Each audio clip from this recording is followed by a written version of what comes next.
Welcome back, everyone. Fireworks that amounted to 4 runs in the first inning between the two teams, but nobody has a base hit yet. Each team has committed an error. Dawson Flowers, the starting pitcher, hit the first 3 batters he faced. The Demons are the 5th seed in the upcoming Southland Conference tournament. They will play Nichols at 1 o'clock on Thursday in Lake Charles. Team ERA of 5.02 is 3rd best in the Southland Conference. And the Southland Conference this weekend, 2 sites for their conference tournament, 1 in Lake Charles, 1 in Hammond.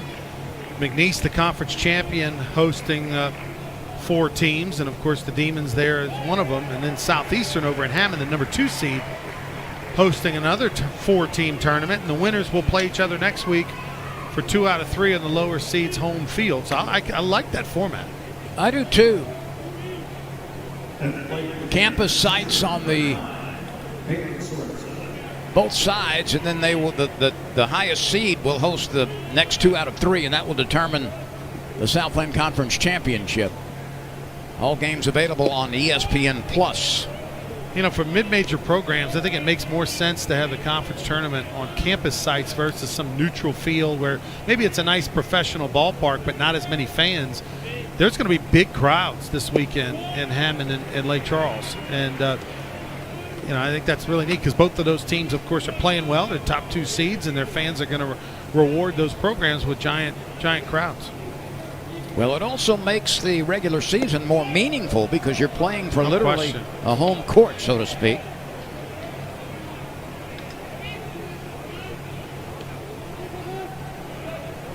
And, you kind of get to simulate being in a regional, same format this weekend.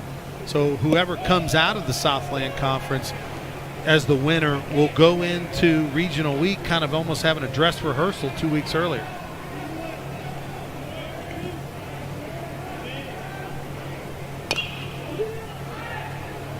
Sorensen dribbles it down to the third baseman, Collier Cranford. His throw is errant, and it forced Trey Morgan to stretch back toward the plate. And there's a misfire, and there'll be another error. Well, Collier Cranford is in the lineup for one thing, and that is his defense. He is one of the better defenders for LSU, and that ball just sailed on him. He kind of threw it a little 3-quarter, and the ball tailed away from Morgan, who tried to grab it. He stretched out there, and ball hit off his glove. And you see the numbers. It has been a struggle all year long. Dead last in the SEC. How about that? 237th in Division I with 71 total errors on the year. Those are shocking numbers. Inexplicably, many of those errors have been unforced, so to speak, on routine plays, as what we just saw. Morgan not only had to stretch awkwardly to try to field the throw, but he also was battling the sun down there at first base. This brings on Cam Sibley, the shortstop.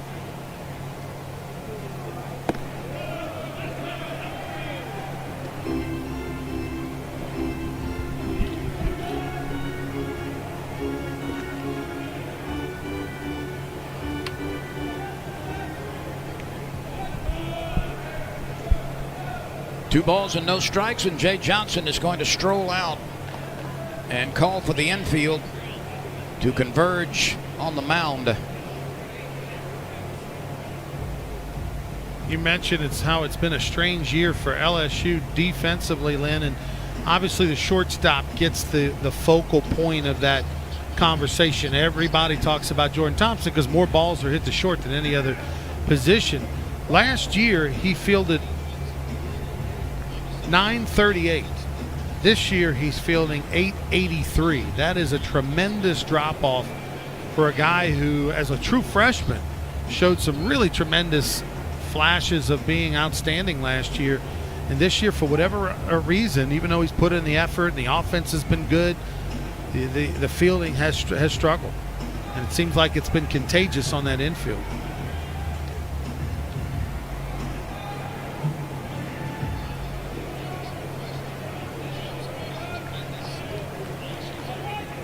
Cam Sibley is the 4th most difficult hitter in the Southland Conference to strike out.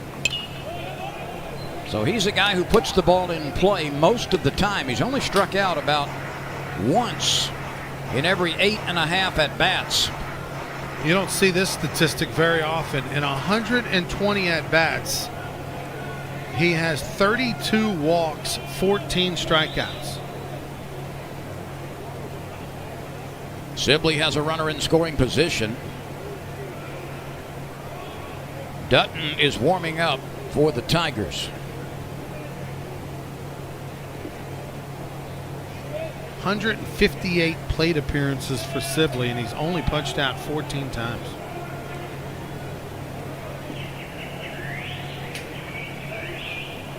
The 2-1 pitch with a runner at second base. That's a breaking ball, and it's upstairs. His on-base percentage, Cam Sibley, is almost just about double his batting average. For a guy who doesn't strike out much, he's only hit .208, but his on-base percentage is the second highest on the team at .394. Those are things you just don't see very often.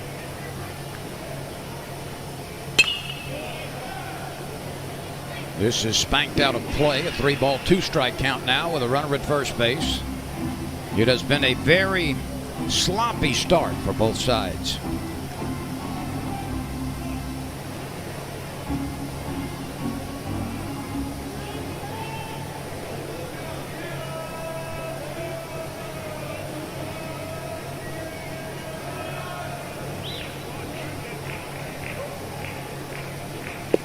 Collins delivers and he misses.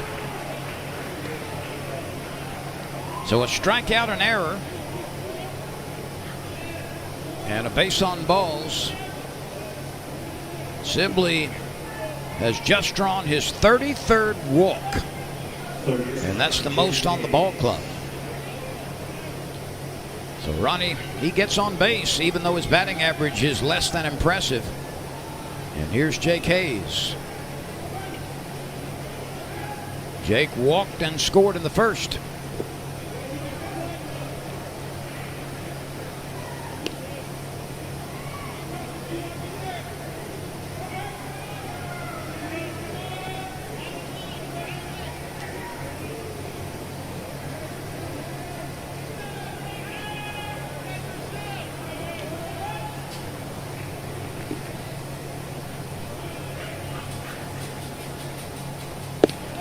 There's a fastball that divides the plate for a strike.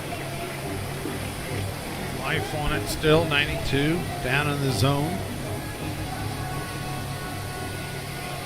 The Tigers have dropped out of the top 25 this week for the first time in a while with that 33-18 record and one game above 500 in the SEC. The overhand curve gets a piece of the strike zone. Well, that gives you an idea of how good that was. Jake Hayes was completely full. Watch his reaction to the hitter as he thinks it's whoa inside, but it's not.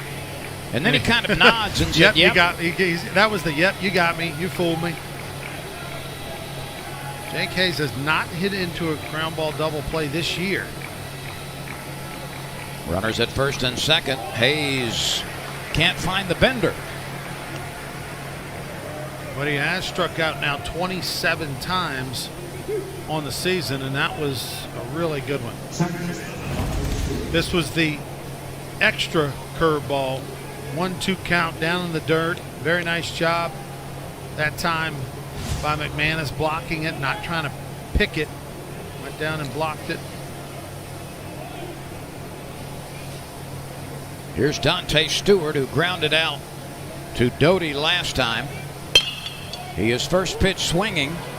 Collier Cranford gets up and fires and got him at first base. Cranford going well to his left. Did a belly flop pickup and then quickly got into throwing position, and Stewart is retired on a very nice play by Cranford at third. So that retires the side. A couple of demons left aboard, and we move to the bottom of the second inning with LSU. Okay, snacks and popcorn are going to be expensive. Let's just accept that. Going to the movies can be a lot for young homeowners turning into their parents. Bathrooms. Even if you don't have to go, you should try. We all know where the bathroom is and how to use it. okay? You know, the Stevensons told me they save money bundling their boat insurance with Progressive. No one knows who those people are. It can be painful. Hand me your coats. There's an extra seat right here. No. We don't need a coat wrangler. Progressive can't save you from becoming your parents, but we can save you money when you bundle home, auto, and more with us. No one who made the movies here. Choosing T-Mobile is like paying for this, but getting that. And so much more.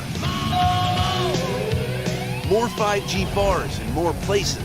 More savings so your family saves 20% versus the other guys. And we won't raise the price of your rate plan with our Price Lock Guarantee. Get more with T-Mobile. More 5G coverage, more savings, and even more cool stuff. My name is Gary. Pastel. Josie, I have MS. I have MS. MS is what we have. I take Ocrevus, An infusion treatment that's 2 times a year. For adults with relapsing or primary progressive forms of multiple sclerosis, Ocrevus is proven effective in reducing relapses in RMS and slowing disability progression in RMS and PPMS. Don't take Ocrevus if you've had a life-threatening allergic reaction to it or have hepatitis B. Tell your doctor about vaccinations or if you've had Hep B, as it could come back. A common side effect of Ocrevus is infusion reactions, and some may require hospitalization. It can increase your risk of infections, which can be serious and may decrease certain types of immunoglobulins. While PML was not reported in clinical trials, it could happen. An increased risk of cancer, including breast cancer, may exist. MS is what we have. Not who we are. Not who we are. Not who we are. Ask if Ocrevus is right for you and join our community.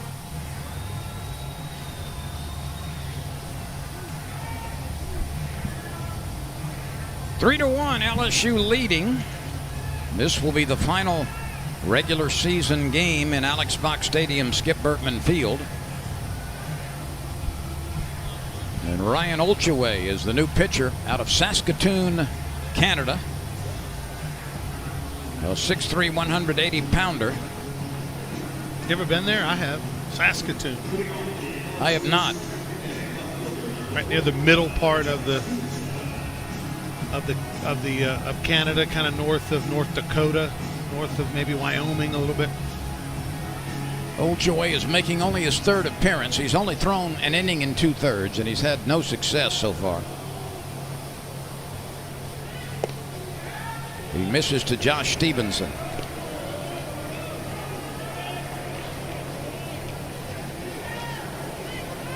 Stevenson out of Youngsville, Louisiana. Collier Cranford is on deck. Stevenson fouls this one out of play. Thank you for being part of the audience tonight, wherever you may be watching, and on whatever device you may be favoring this evening.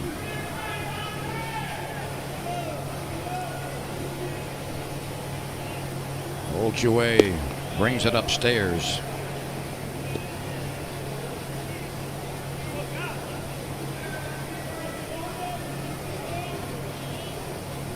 The temperature got into the early 90s today, nearly record-setting in Baton Rouge. It's supposed to be 93 tomorrow.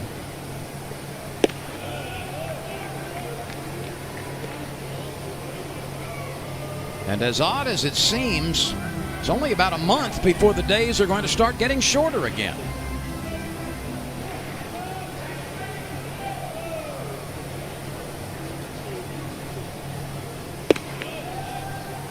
That's a strike.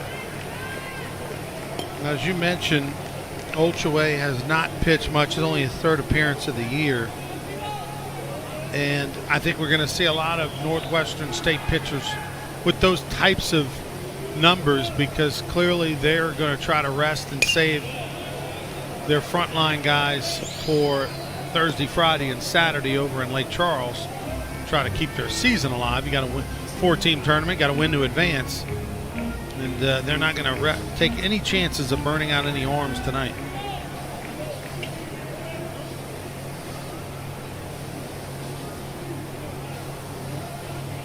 The 3-2 pitch is high and away. Stevenson becomes a base runner. Let's look at the weather tonight. Wind out of the west at 7.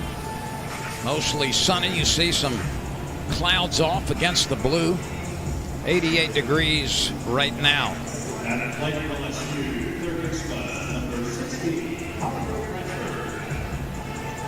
Ronnie, you talk about preserving your pitching staff. If you fall into the losers bracket and fight your way back out of that regional format, you are playing more games over the course of 3 days than you've played at any time this season. Yeah, you could potentially play 5 games if you make it, lose the first one, go all the way through the end, win a game, and force that must-play final game.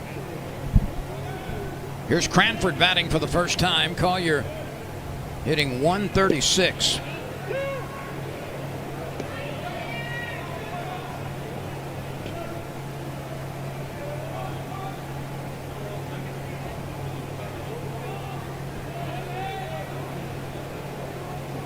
Cranford has 3 hits on the year. One of those was a triple. The runner moves up as the ball gets away.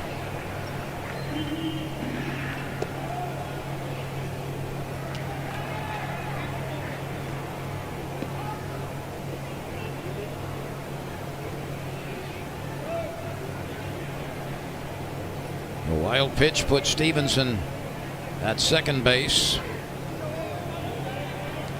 We still have not had a base hit, but we've had 4 runs scored.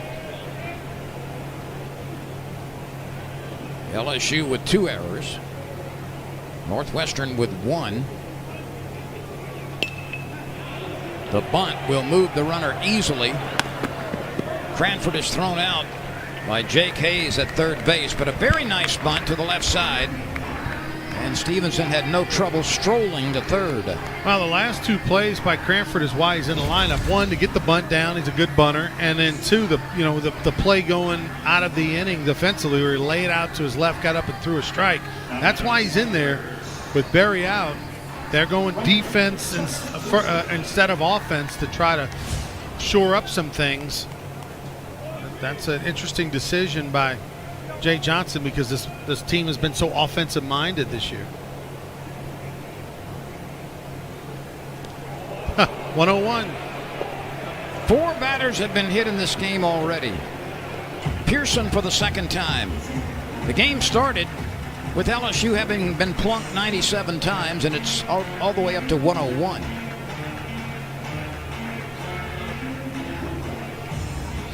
They might get there to that first spot before it's all said and done. You never know. Here's Cruz. He was hit by a pitch in the first. And so was Morgan, who's on deck. 101 times LSU has been hit by a pitch this year. That's 2 a game.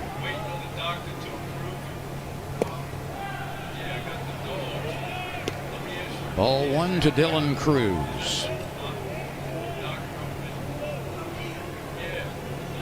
He has started all 52 games.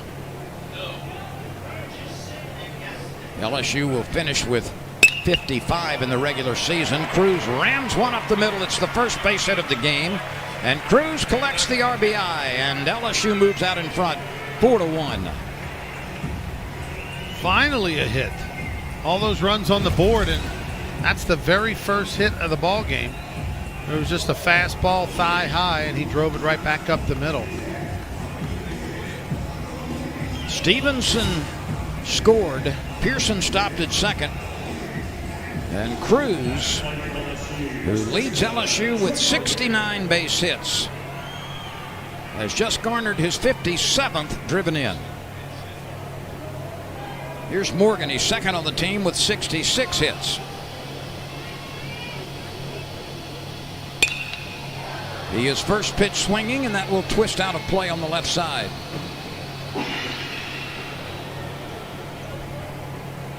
Pearson is at second base. Cruz on first. 4-1 LSU.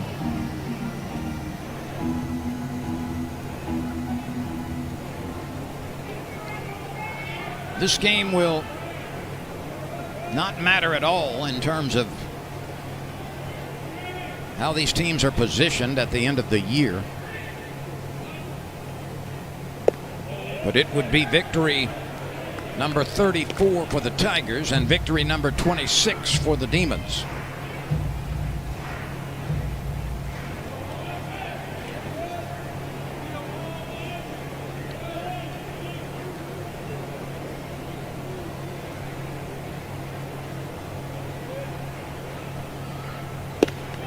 That's high to Morgan.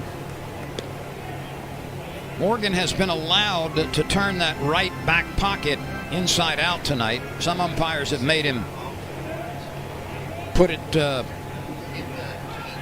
way it's supposed to be. But you can see the pocket flap there. Well, it was out all of last year when he was a freshman All-American.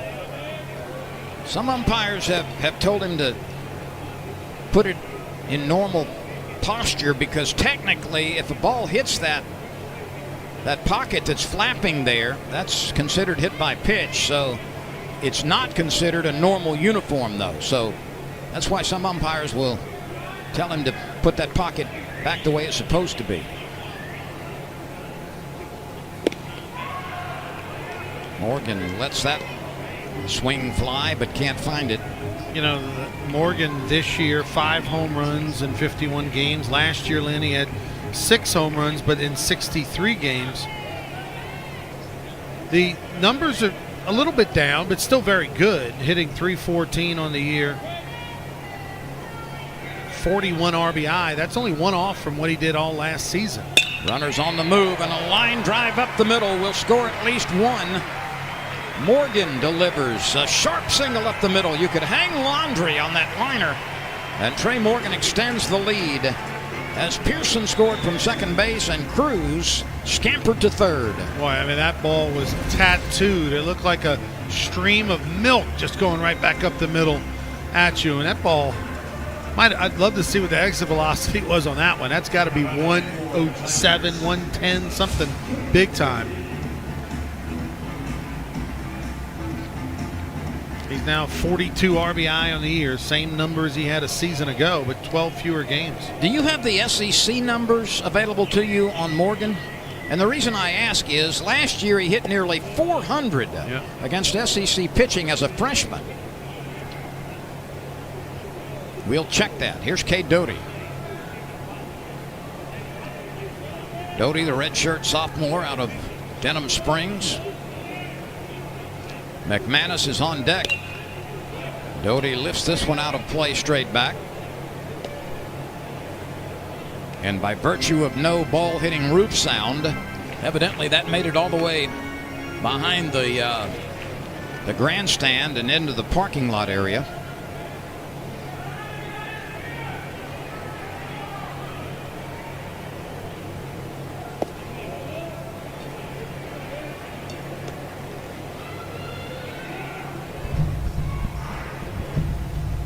Doty collected an RBI when he reached on an error back in the first. LSU with 3 in that frame and 2 in the second. It's a 5-1 Tiger lead. Doty's hit by a pitch.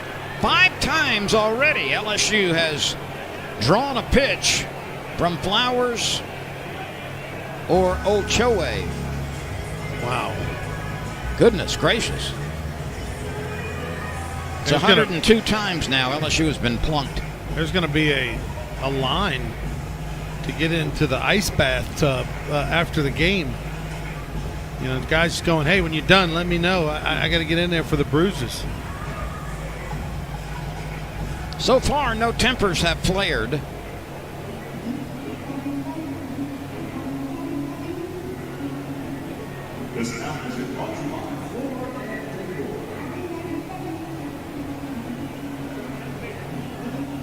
There is nobody in the bullpen for the Demons. So Ochoa will get a little visit here, and then he will return.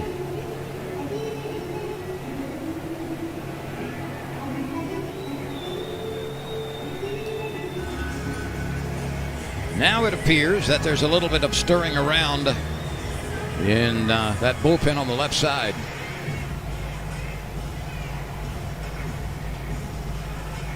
Will Hine is a left-hander. He might be next for the Demons. He's a senior out of Benton, Louisiana, by way of Bossier Parish Community College. Well, you asked Lynn what Trey Morgan's, I know it's been a minute, took me a minute to find it. 274 is Trey Morgan's batting average in SEC play this year. What is that, about 100 less at than least a year ago? Yeah, he was up in the 390s last year, I believe. 274 is not bad, but it was remarkable what he did against SEC pitching last year.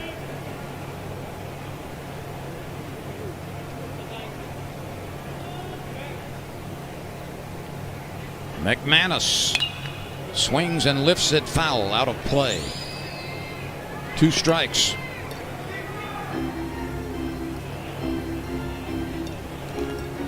Bolchaway came on to pitch the second inning.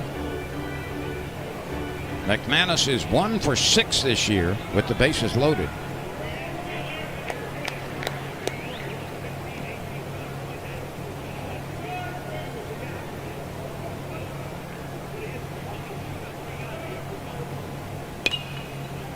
Ronnie, we spoke about it briefly in our last telecast, but McManus, of course, transferring over from Samford, and he was roommates with Auburn's first baseman, Sonny DeShera, who's at the top of just about every offensive category in the SEC.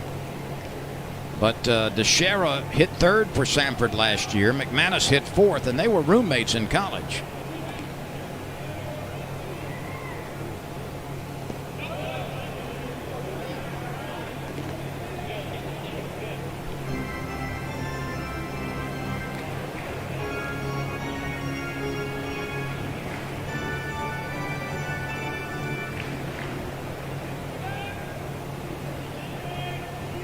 Five runs, 2 hits, 2 errors for LSU. 1 run, no hits, 1 error for the Demons in a very slow-paced beginning. The pitch, breaking ball, and that's high and inside. So he almost a hit batter right there. He tried. What LSU? What, 102? 102, and so the number 1 team in the country is Purdue. They have 108 hit by pitches. That's Gordy Rush's old school. And then the number 2 team in the country is Southeastern over in Hammond with 105. But LSU may catch him before the night's over with. A liner to right center field. That's down for a base hit. It is cut off by the center fielder. 1 Tiger scores. 2 Tigers score on a long ringing single by Tyler McManus. It produces 2 more runs. And LSU is pouring it on in the first couple of innings with 3 base hits in this frame. Well, Tyler McManus has really found his stroke the last about 3 weeks, 4 weeks. And now right there, got a 2-2 fastball, nothing fancy, and just barreled it up and hit it hard to right center. And he has been one of the hottest Tigers over the last 30 days.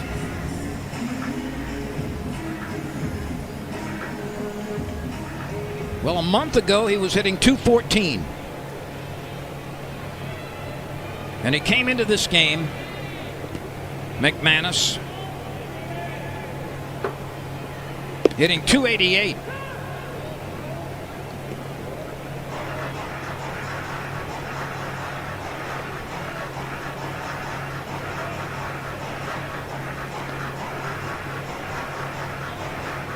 Braden Jobert bounced out to the first baseman unassisted last time. Runners on the corners. Only 1 out. 1 ball, 1 strike to the LSU designated hitter. He is the 8th Tiger to come to the plate. And if he stays out of a double play, LSU will bat around with Jordan Thompson on deck.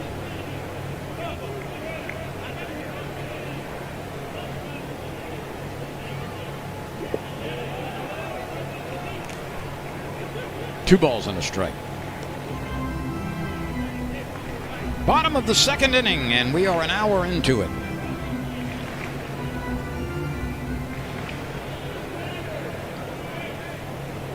The Southland Conference actually will start its championship tournament proceedings this week. Of course, LSU will start next week. The Tigers go to Nashville for 3 games against Vanderbilt on Thursday. They will not come home. They will play in Nashville Thursday, Friday, and Saturday, and then go on to Hoover for the SEC tournament. They will fly out tomorrow and get a workout in under the lights tomorrow night in Nashville. Left fielder Elkins is calling for it. He's got it. The runner at third tags, and there will be no throw. A sacrifice fly by Jobert. Doty scampers home, and LSU adds to its lead. Definitely a wild game. There's been 9 runs scored, only 3 hits in the game. Tigers have scored 8 and have had only 3 hits. That's not normal. And those 3 hits have come in this inning. Here's Jordan Thompson, who struck out in the first. This game was expected to get out of hand because of the fact that it was well known that Northwestern State was going to throw a lot of down-the-line pitching, guys that haven't thrown much at all this year because of their conference tournament this weekend. But that's what we're seeing right now early on. Well, I've got a philosophical question I want to pose to you next inning. I want your opinions, Ronnie Rance, on the fact that 3 SEC teams have canceled games here at the end of the year.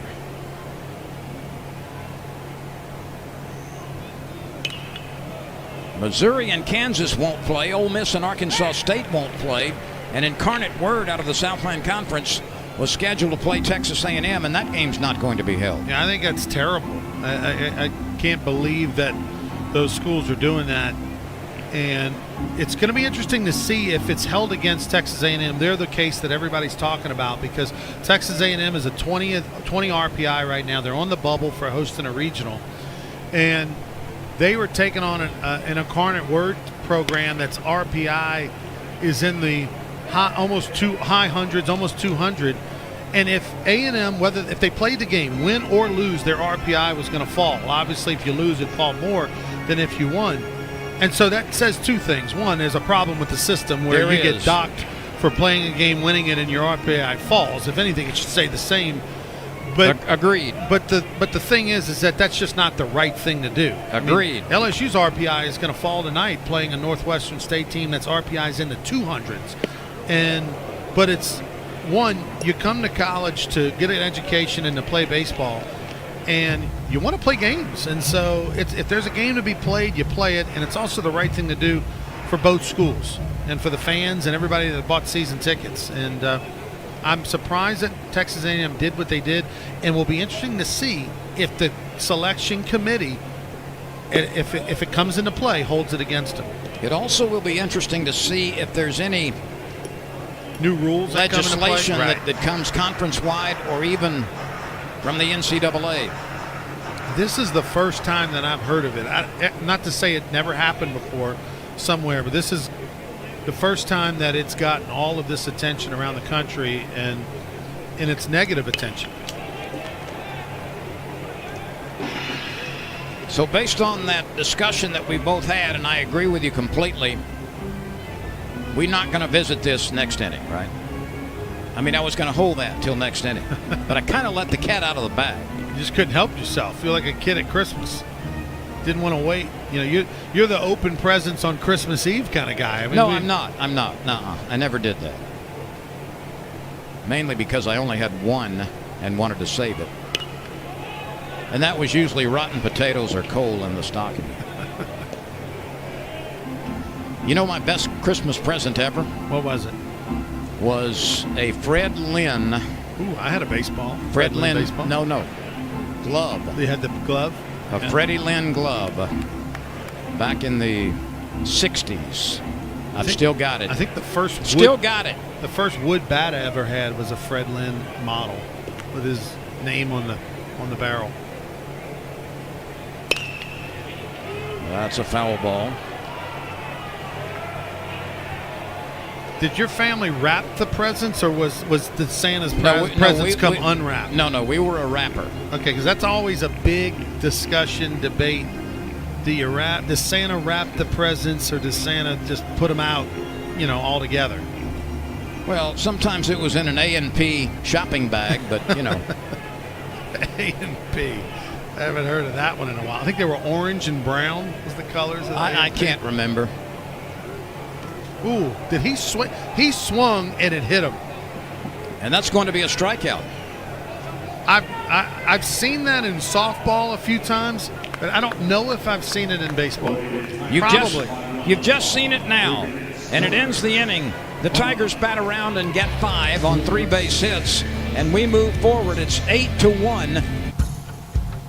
At Boar's Head, we stop at nothing to achieve the most authentic flavors. Our bold Pitcraft slow-smoked turkey breast is patiently seasoned in a dry rub, including Guajillo chili pepper and brown sugar. Then, slow roasted over real mesquite wood. Your prepackaged turkey plans? Well, they just went up in smoke. Bold Pitcraft slow-smoked turkey breast. Only from Boar's Head. Compromise elsewhere. Hey, it's your girl Mayani. A little thing that I love about the Chick-fil-A Cobb salad is the chicken. Literally, the nuggets, they smack. When you put those nuggets in the salad, it just brings the salad to life. I'll give it a 10 out of 10. Hi, I'm Jasmine. And a little thing I love about the Chick-fil-A market salad is that the chicken is super juicy and the apples can be a little tangy, also a little sweet as well. So there's just a ton of different flavors. It's just so good. Phone's for. I can. Well, here comes the sack race. These contestants, the guy in gold leaning. Oh, that's a nice effort. Nice effort as he goes tumbling, come a cropper.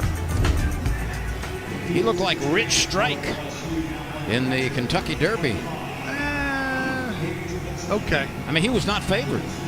Yeah, but Rich Strike came from behind. Everybody was worried about the favorites, and he ran the rail right to the end.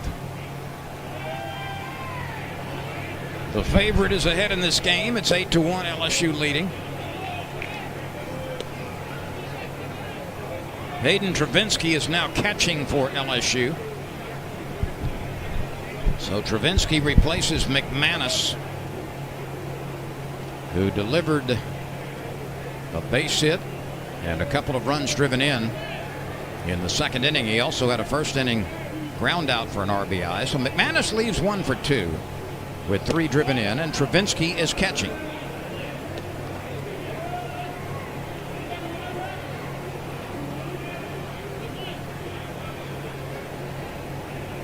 You know that Rich Strike, the horse you referenced that won the Derby, he's not going to run in the Preakness. I saw that. Everybody's freaking out because there's not going to be a Triple Crown opportunity.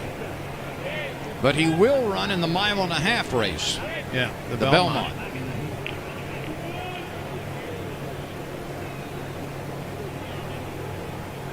Coliani at the plate. He struck out last time.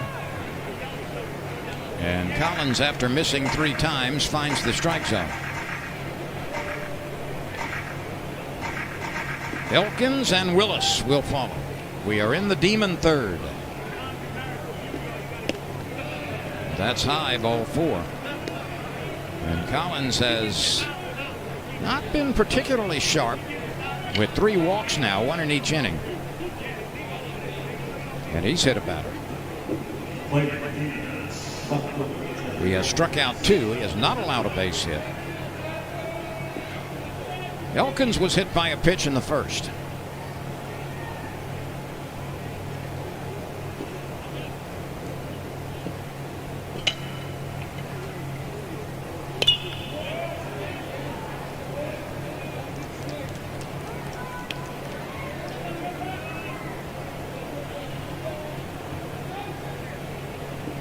You know, I've just been notified that today is National Mimosa Day, and I'm not talking about the tree.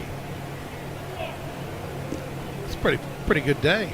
You know, there's a mimosa in a can. I saw that the other day. That's champagne and orange juice, is it not? That's it? A mimosa. Mm-hmm. Yeah, I saw that the other day. Like, I think Abita has one. They came out with one, a mimosa in a can. I have to try it tonight in honor of Mimosa Day. National Mimosa Day.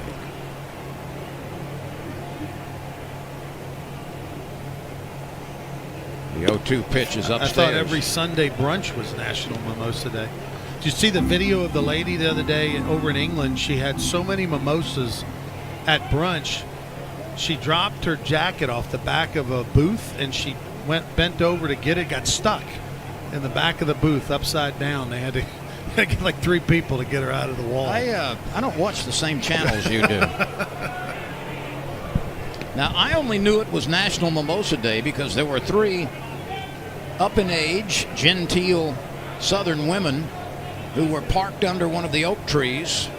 As I walked by, they were mixing this concoction. They had their feet up, had a fan going, a battery-operated fan. This is hit high. It's hit deep. Way back in left center field it goes, and that's a demon dinger. Number 12 for Elkins.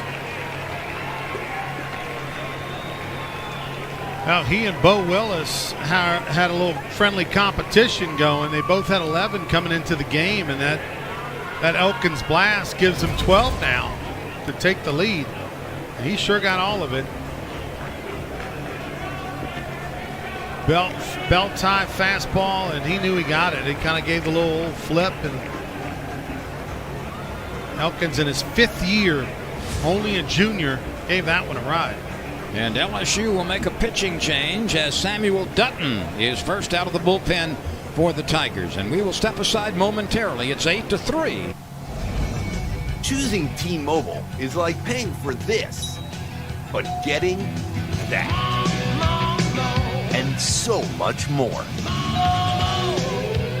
More 5G bars in more places. More savings so your family saves 20% versus the other guys. And we won't raise the price of your rate plan with our price lock guarantee. Get more with T-Mobile. More 5G coverage, more savings, and even more cool stuff. My name is Gary. Pastel. Josie. I have MS. I have MS. MS is what we have. I take Ocrevus. An infusion treatment that's 2 times a year.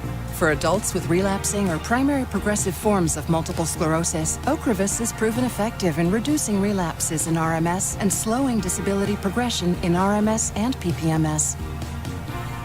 Don't take Ocrevus if you've had a life-threatening allergic reaction to it or have hepatitis B. Tell your doctor about vaccinations or if you've had Hep B, as it could come back.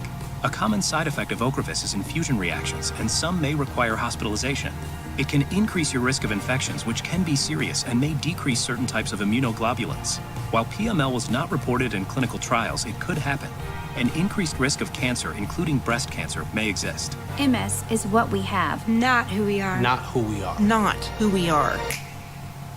Ask if Ocrevus is right for you and join our community.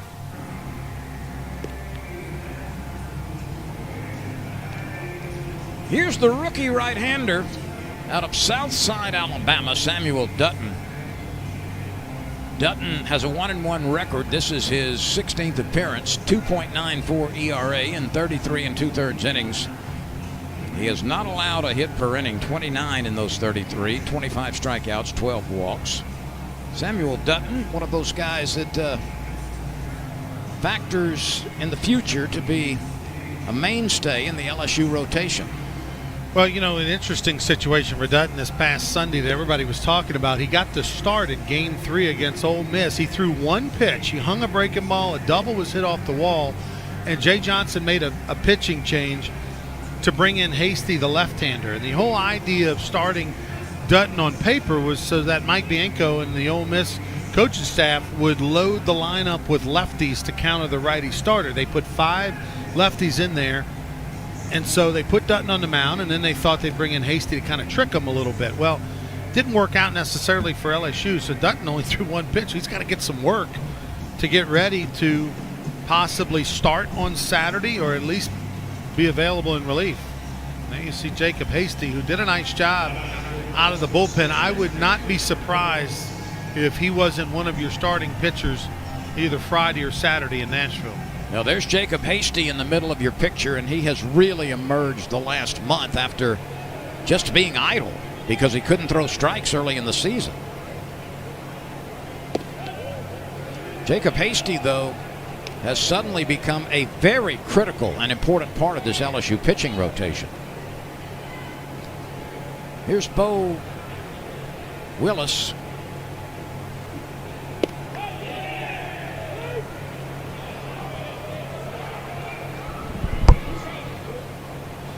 And Bo Willis has been, as we mentioned in the open, red hot.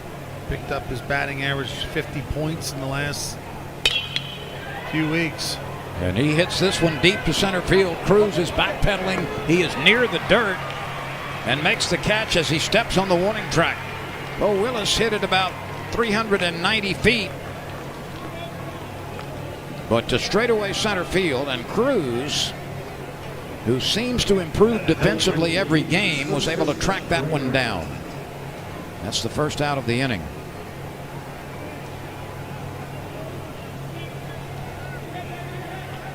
Ray Rowlett fouled out to the starting pitcher McManus. Rowlett, part of the Northwestern State, a little legacy here. His dad, Brannon, played linebacker for the Demons, and his grandfather, Ed Drange, played baseball for Northwestern State, and his mom, Marilyn, was a student worker in the athletic department back in the day. So there's a lot of family with ties to Natchitoches. Rowlett is the Demon first baseman.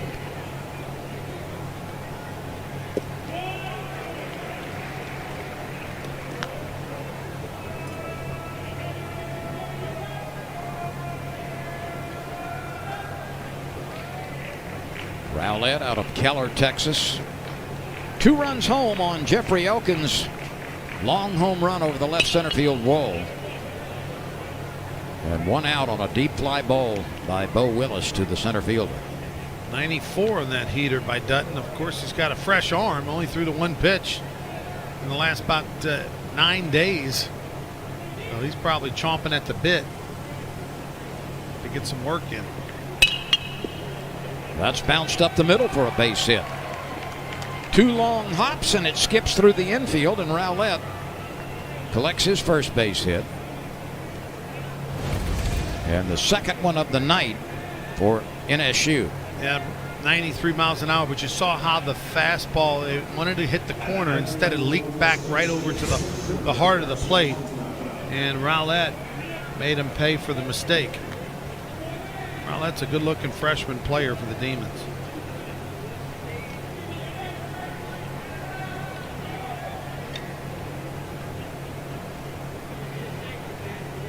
Here's Larson Fontenot. He struck out his first time. He's from Santa Ma, Louisiana.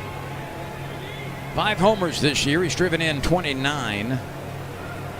He's one of the Demons' leading hitters at 287. Stravinsky sets up, and that's lined into left field. Whacked in a hurry through the left side. Stevenson gets it back to the infield. Runners at first and second.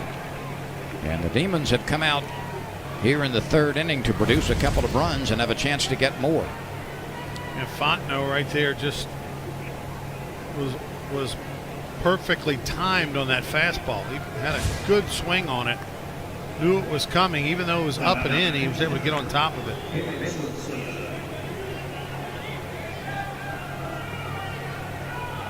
You know, Ronnie, I'm trying to go back through the mists of time, and I believe that Northwestern State was the first team in Louisiana to have turf installed. Now, it was used carpet actually from the Saints and the Superdome.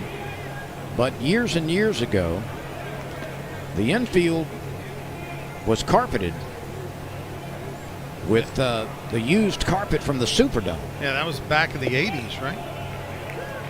I think so. Yeah, definitely in the 80s. I don't know if he went for that. But yeah, I agree with you. I think that is the first team that had turf. And now lots of schools, have turf. Southeastern has a turf infield.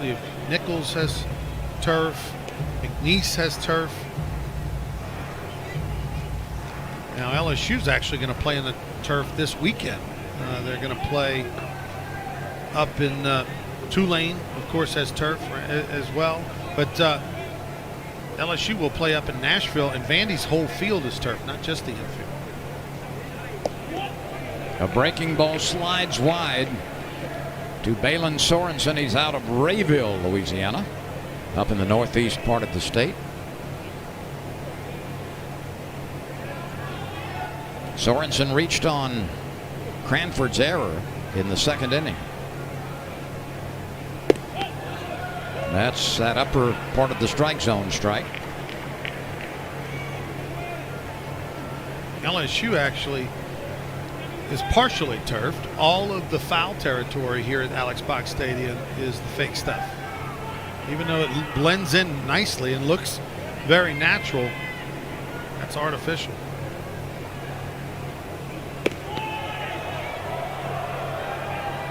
That's a borderline pitch, and Sorensen gets the decision to go his way.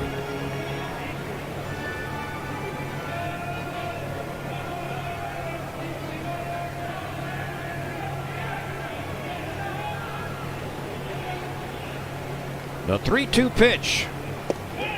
A called third strike. That had a little twist to it at the end, and Sorensen is called out.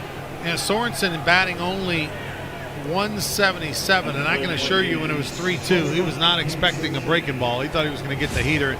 It buckled him. It was in the lower region of the zone, but it just caught the knee. So that's the second out of the inning. Runners remain at first and second, and here is Cam Sibley, the Northwestern shortstop, hitting ninth. He drew a base on balls from Collins in the second. Dutton misses high and away. Start calling Cam Sibley, who, by the way, played his high school ball for Chris Scheck-Snyder over at Dutchtown High. About a 20-minute drive from Alex Box Stadium, and then went to Panola College before ending up in Natchitoches. But I'm going to call him Mr. Patient because he is the walk master. He's got about almost 3-to-1 walks to strikeouts. So I think it might be safe to say that Cam Sibley has seen more pitches than any other Demon this year. Yep.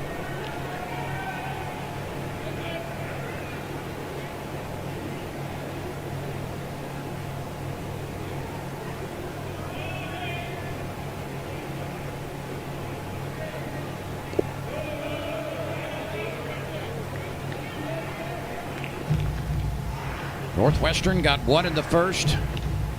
LSU scored 3 in the first. Either team had a base hit in the first inning.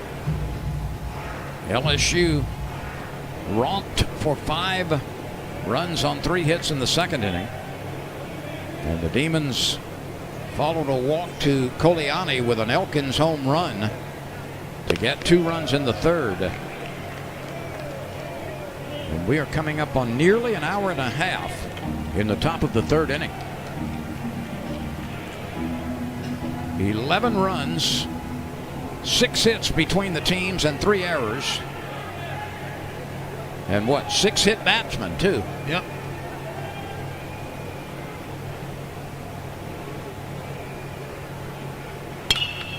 This is hit high, and it's hit deep.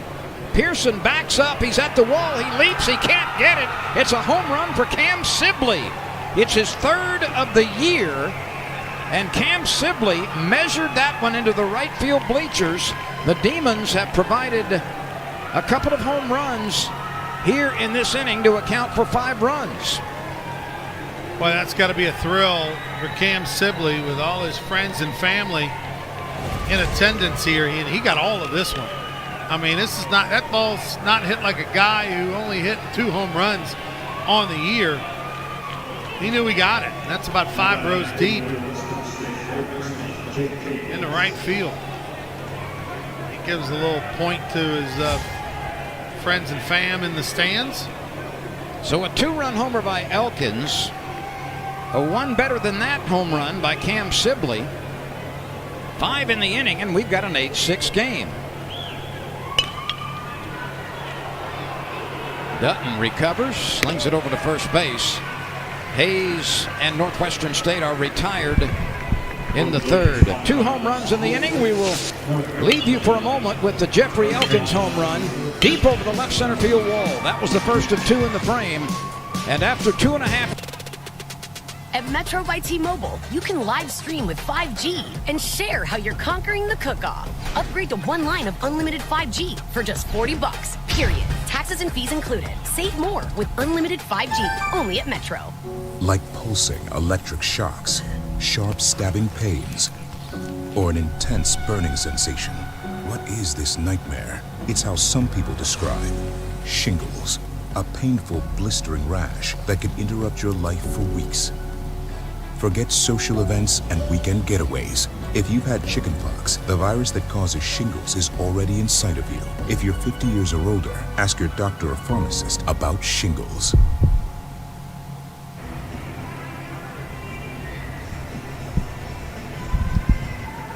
Welcome back, everyone. Ronnie, a couple of home runs for Northwestern State in the third. That's the 50th as a team for the Demons this year. And Will Hine, a senior left-hander out of North Louisiana's Benton, is a 6'4", 215-pound left-hander. Well, all of a sudden, an 8-1 ball game turned into an 8-6 game, and some life by the Demons. You see Hine, only his 6th appearance of the year. He's worked only 4 2/3 innings, but now he gets an opportunity to pitch in somewhat of a close game here now. Demons have cut it to 2, and Will Hine will be asked to try to go as long as he can. Did I hear it correctly that those 50 home runs now are the most that have been hit under Bobby Barbier in his correct. 6th season? God, it's already 6 years. It's amazing that he's already been in Natchitoches 6 years. He's done a nice job there, and they have rewarded him with a new contract.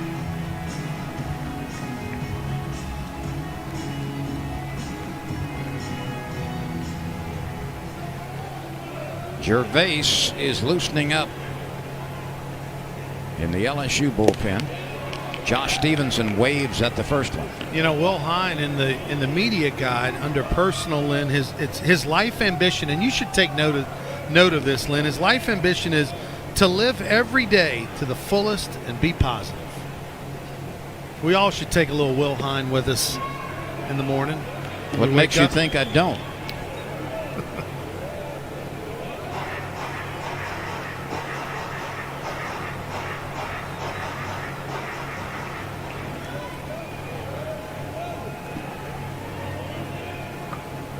Stevenson lets the 0-2 pitch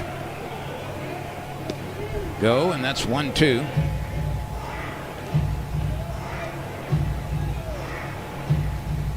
Will Hine pitched a couple of years at Bossier Parish Community College up in Shreveport. Bossier struck out 55 in 48 1/3 innings his sophomore year. Stevenson takes a full cut but misses, and after walking in the 2nd inning, he strikes out in the 3rd. Good slider by Mr. Positive Will Hine. LSU struck out a lot against Ole Miss. In fact, they averaged double-figure strikeouts in those 3 games over the weekend. Here we go. Here we go, Mr. Berry. Jacob Berry has a bat in his hands for Collier Cranford, and this is the first time in a while that Jacob Berry has seen action for LSU. Well, he's hitting right-handed, and we were told that it doesn't hurt him when he swings right-handed.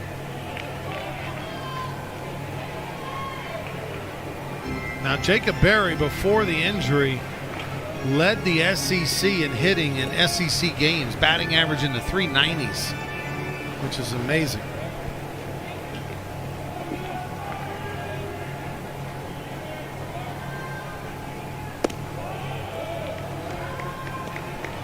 Let's look at those SEC numbers. A 395 batting average, 5 homers, 19 driven in, and 16 times he has crossed the plate.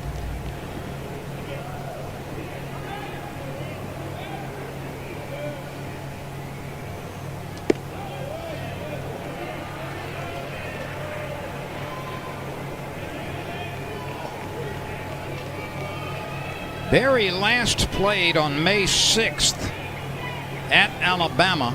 He was 2 for 5 in that game. And he draws a base on balls.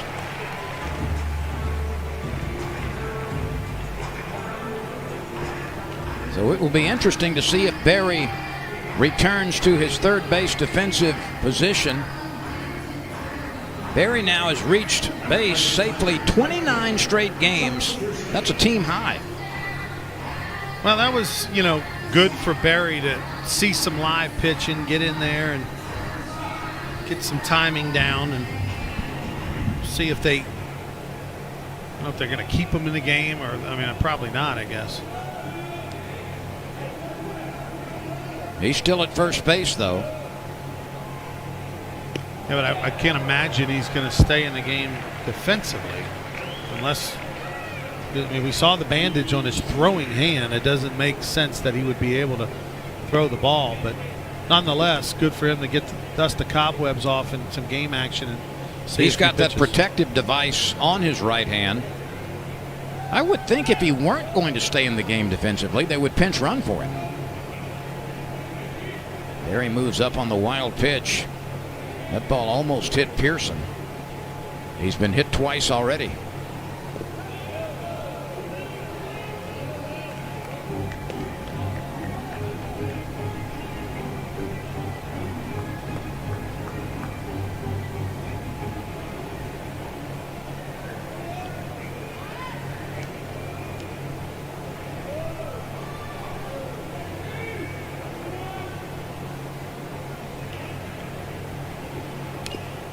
Pearson takes a whack and gets a little piece of it. 2 balls and a strike, 1 out. Berry at second base after drawing a base on balls from Will Hine. Will Hine is the third Demon pitcher. Flowers win an inning. Olcheway win an inning. And now Hine. 8-6 is the score.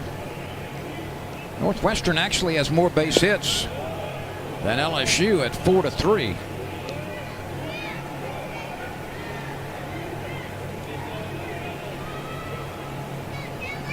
The Tigers sent 7 men to the plate in the first inning. They sent 9 to the plate in the second inning. They've got a runner aboard at second base with 1 out in the third.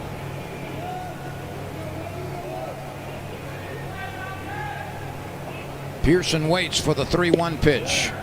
That's high and inside, ball 4.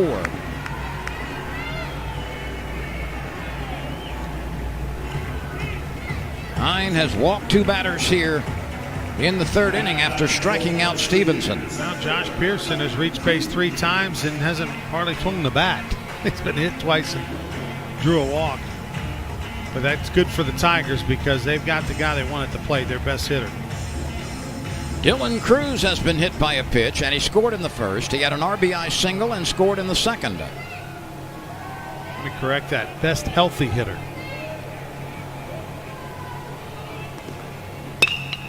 Cruz hits it on a couple of hops to the third baseman. He steps on the bag for the force, but has no chance for a second out throw. I wonder if, in retrospect, if Hayes might be wondering, should I have gone to second base? He probably should have. That ball was hit hard enough to where if he'd have gone to second, they had a chance at 2. This brings on Morgan with teammates at second and first and 2 gone. Trey has been hit by a pitch, and he also followed that with an RBI single.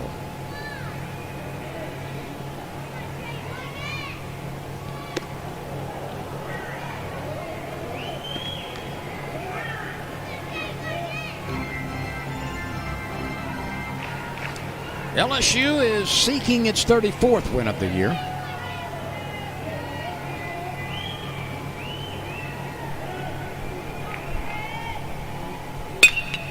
Morgan wraps one sharply up the middle. That will score at least 1 run.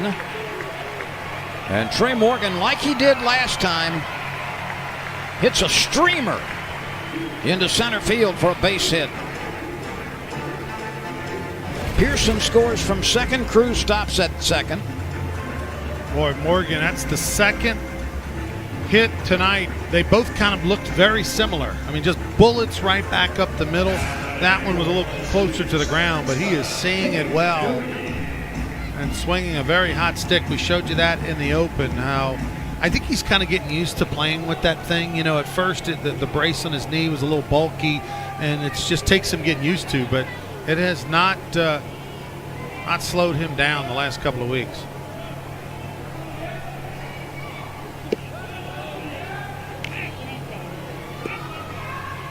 It's rare we say here's a guy that's got to get it going, but that's the case with Cade Doughty. The batting average around it's at 289 right now. It wasn't that long ago. It was around 340.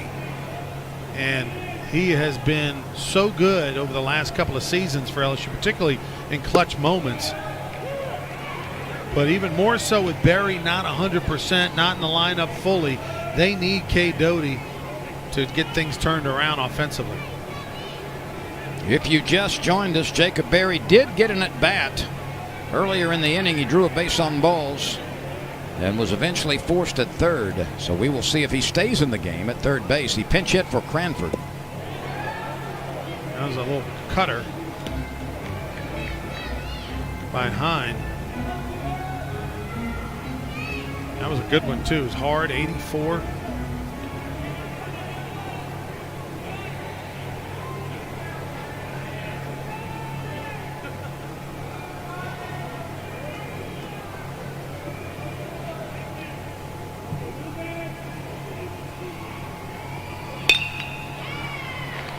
Two-hopper to the shortstop is turned into an out at second base, and the inning is done.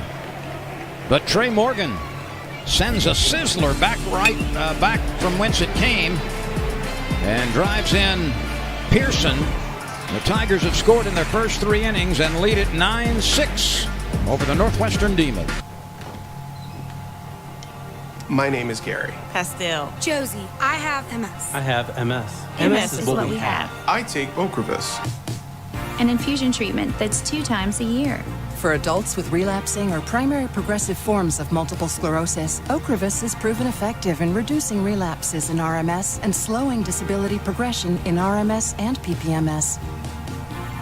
Don't take Ocrevus if you've had a life-threatening allergic reaction to it or have hepatitis B.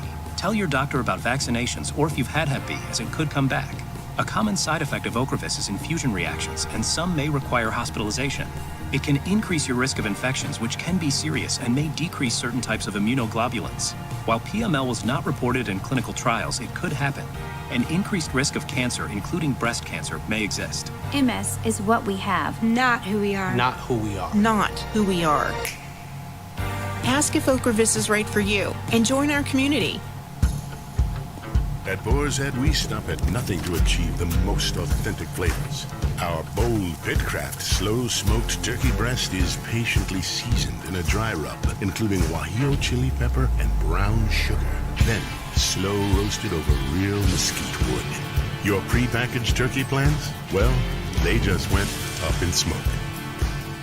Bold Pitcraft slow-smoked turkey breast. Only from Boar's Head. Compromise elsewhere.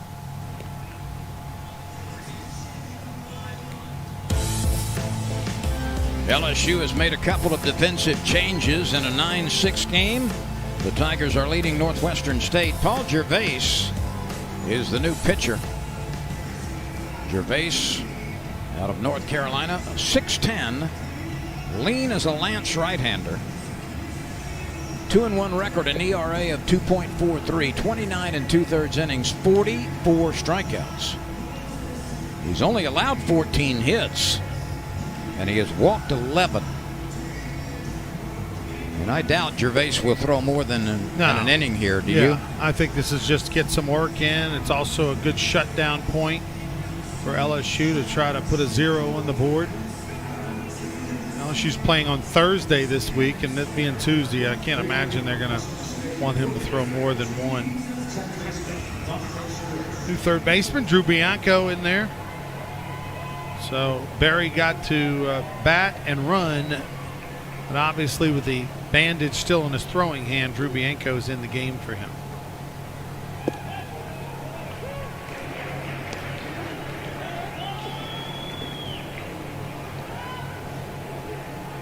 Collins went 2 innings and gave up 3 runs, 2 earned on only 1 hit. Dutton pitched an inning and was touched for a couple of home runs.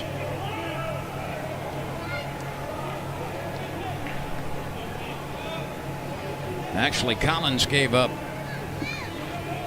a home run before he was lifted, and then Dutton came on, and Cam Sibley hit a 3-run homer. Stewart can't catch up with that one. 1 ball, 2 strikes. This is the first time this year the Demons have seen an elongated pitcher like Paul Gervais. 6 feet 10 inches tall.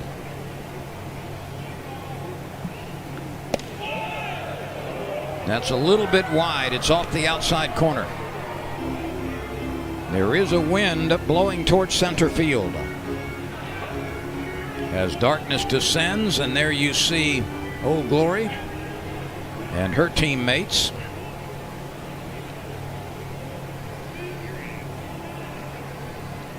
Stewart out of the Woodlands, Texas, a suburb of Houston. 3-2, Gervais pitching to his first batter. Coliani and Elkins are next. LSU with 3 in the first and 5 in the second and 1 in the third. The Demons scored 1 in the first and 5 in the third inning.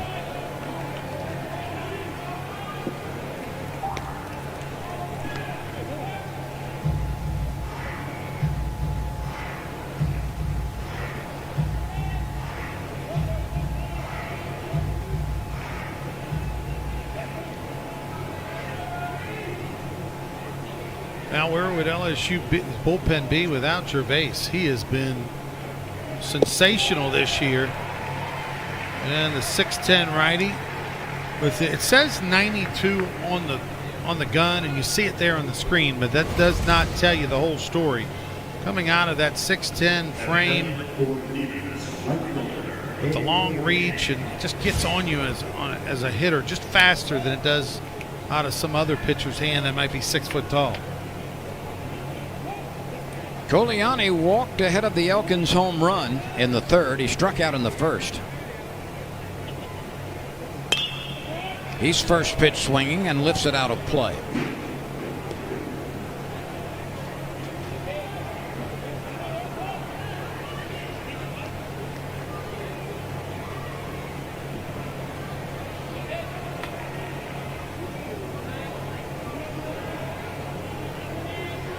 Northwestern will play in Lake Charles on Thursday against Nichols at 1 o'clock. That'll be the opener in the Southland Conference Championship Tournament.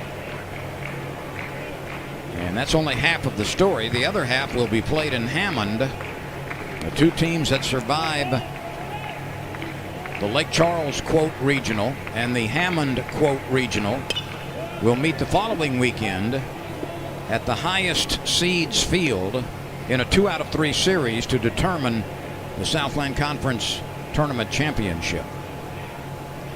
Those games will be available on ESPN Plus.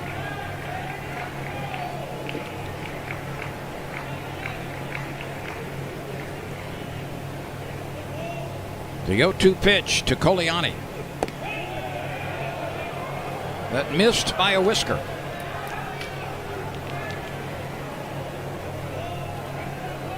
Each team has 4 hits. So we've got 15 runs produced already in this game on only 8 hits.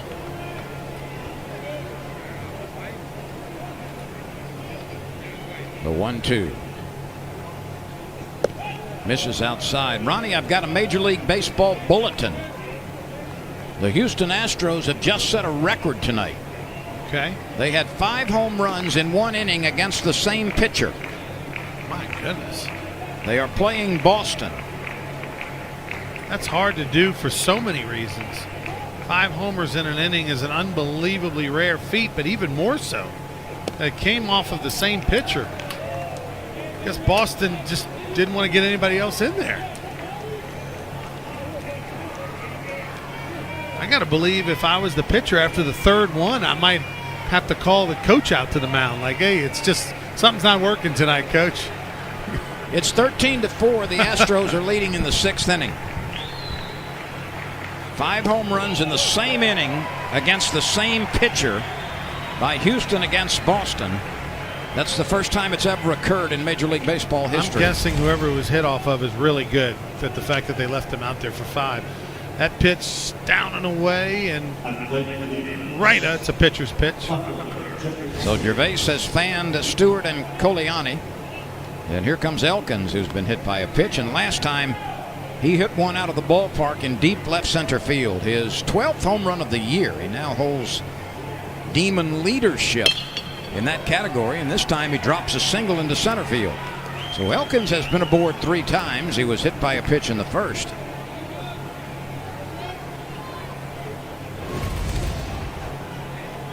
Elkins having quite the day.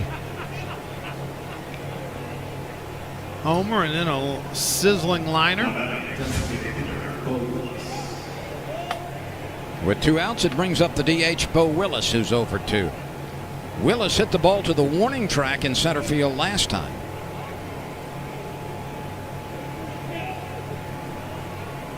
He's 1 home run behind Elkins with 11.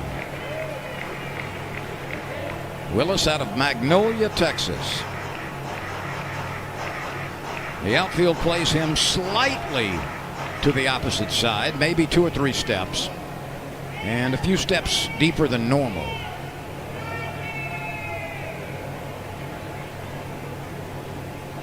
Runner is on the move. Travinski's throw bounces in, and the runner is safe. So Elkins, with 2 outs, swipes second base. He gets into scoring position. That is his 7th stolen base of the season in 9 attempts. Well, LSU will see that a good bit this weekend. That's why there's a lot of talk and rumor and speculation. It's sort of like Elvis sightings when it comes to Milazzo, the catcher for the Tigers. Everybody's been whispering for weeks, hey, this is the week he comes back. Well, now I hear next week he may come back. And Milazzo is clearly the best defensive catcher, is a tremendous thrower of the baseball. But right now, Travinski and McManus are tasked with figuring out a way this coming weekend to shut down a potent rushing attack by Vanderbilt that they'll face in Nashville. The 1-2 pitch sweeps a little bit outside. There were reports, as it turns out unfounded, that Milazzo would get some playing time tonight and would be the starter. Right. We are told that he is progressing, that he might be available for Vanderbilt, and then probably, in quotes, be available for the SEC tournament.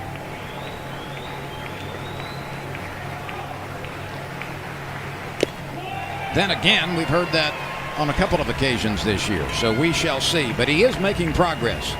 Willis strikes out.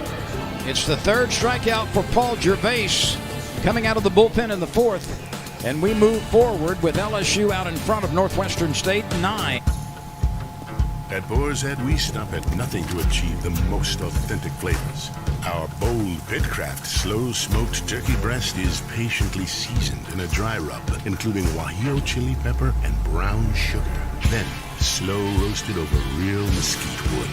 Your prepackaged turkey plans? Well, they just went up in smoke. Bold Pitcraft slow-smoked turkey breast. Only from Boar's Head. Compromise elsewhere.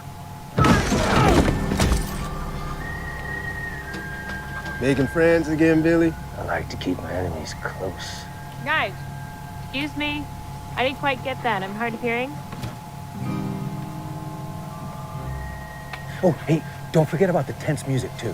Would you say tense? I'd say suspenseful. Aren't they the same thing? Can we move on, guys? Please. Alexa, turn on the subtitles.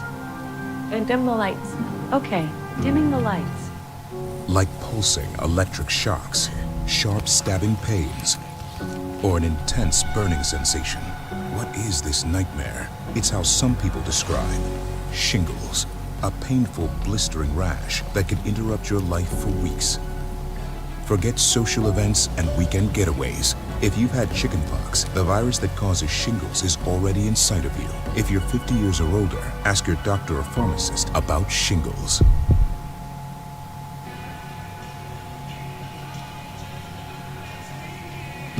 We play in the bottom of the fourth inning. LSU out in front 9-6, despite being out hit 5-4. Sibley has a 3-run home run. Elkins has a 2-run home run. The Demons are 1 for 8 with runners in scoring position. McManus has driven in 3. Morgan is 2 for 2 with a couple of singles and a couple of RBI. And already LSU has been hit 5 times by Demon pitchers.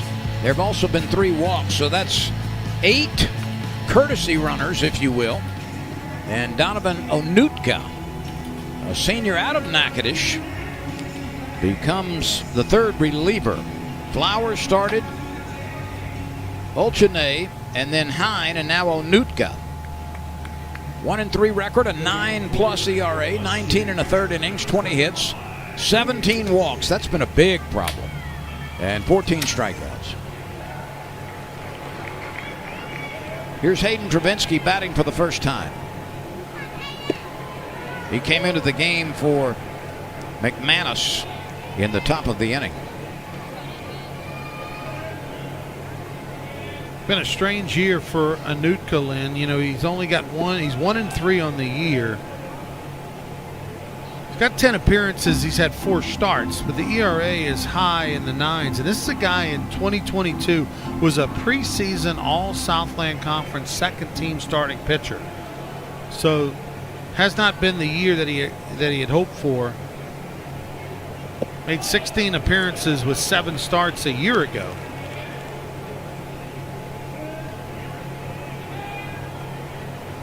But tonight, he's an inning eater for the Demons.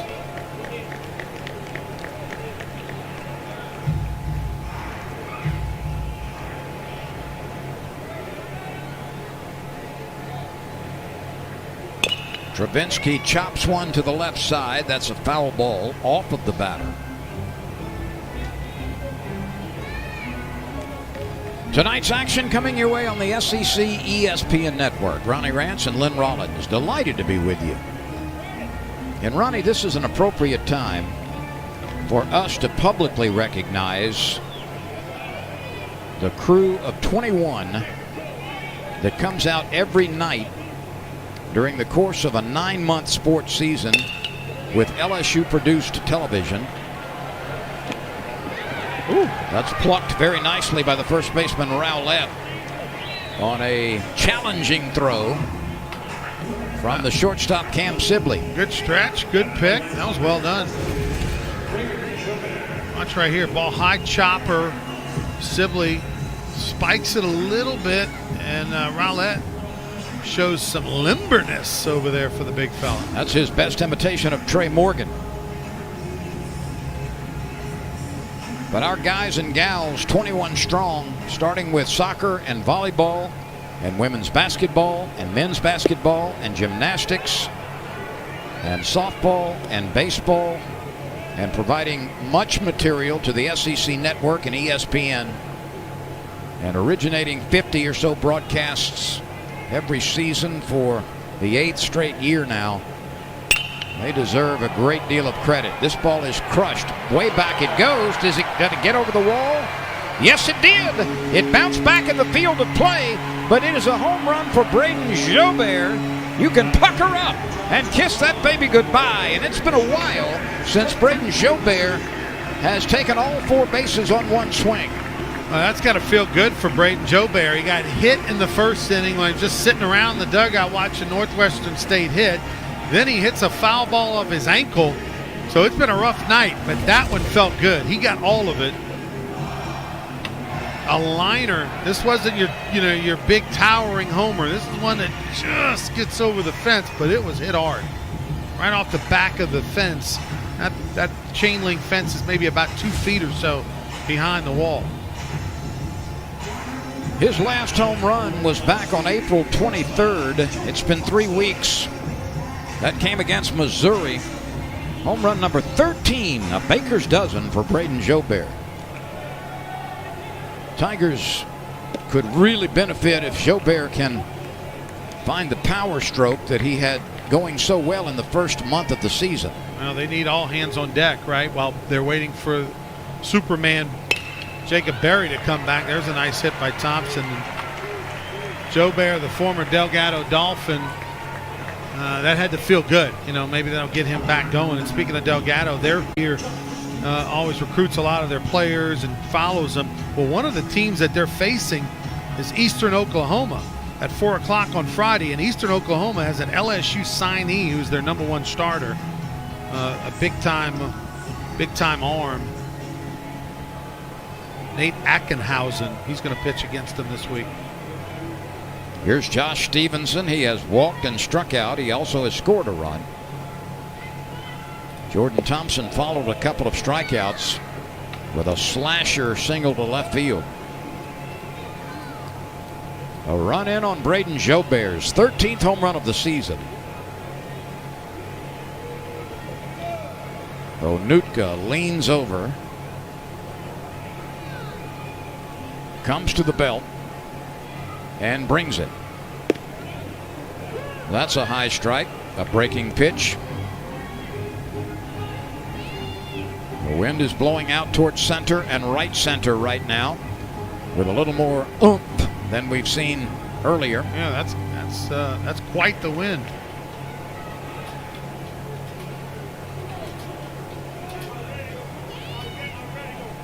Onutka on the mound. You know, last year with the COVID rules and the fact that the Southland Conference, when they got only played the 4-game series on the weekend, he actually was one of the starters. He was that guy who threw the 4th game.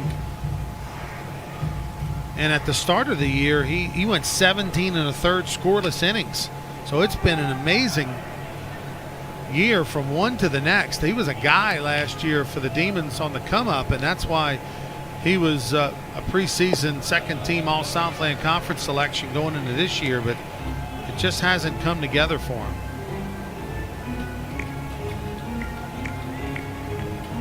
He's one of those 6-year super seniors because redshirted in 2017, and this is his 6th season on a college campus.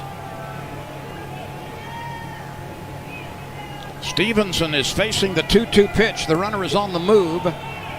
The pitch is inside and dropped by Sorensen, and that'll be a stolen base for Jordan Thompson. You know, we talked earlier about Northwestern State sporting the first artificial surface on a baseball field. Kind of coincidentally, and also coming from the Superdome, there'll be new turf on the Demon football field this year. That's cool. Now, they change it out in the NFL quite frequently, and it's virtually in brand new shape. So the Demons will be playing on Superdome turf this fall. Yeah, in Turpin Stadium. I saw them laying it out a couple of weeks ago, and excited about the free to the public Louisiana Sports Hall of Fame Kids Clinic is going to be this summer on that turf in June. 300 campers. Hall of Fame weekend with Kyle Williams and Jari Evans and all those guys going to be testing out that new Superdome turf.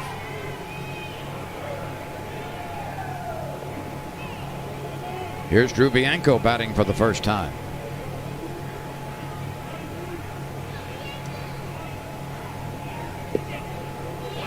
That hit in front of the plate by a couple of feet, and a good stop by Sorensen.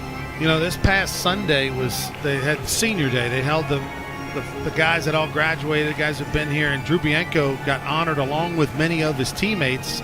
But it was unique because his dad was there in the Ole Miss uniform in the LSU parent line being honored. And after the game, when he talked to the media about it, Mike Bianco got very emotional, talking about how much that meant to be with his son on senior day, able to be there. And it was special for, obviously, his mom and dad. And kind of tells me that this might be it for Drew Bianco. He's got another year of eligibility, but went through senior day. The fact that Dad got so emotional talking about it, I wonder if, in fact, he may elect to hang it up after this season. Who knows? The 1-1 pitch. Inside. Let's go back a few days. There's Mike Bianco in the blue uniform and taking the family picture. That's a pretty cool moment. You know, that's so bizarre, right? To see the opposing coach in the home side being honored with the parents. It's a one-of-a-kind moment. Now, he's got a sibling who's playing college baseball too, right? One is at Louisville. Well, he's had, one played at Louisville, and then the other was over in Lafayette to start his career originally.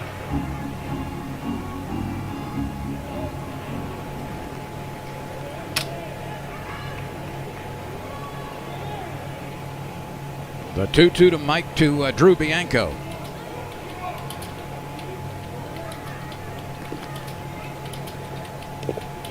Did that hit him? Yes, it did. It got the elbow. That's the 6th Tiger that's been hit today.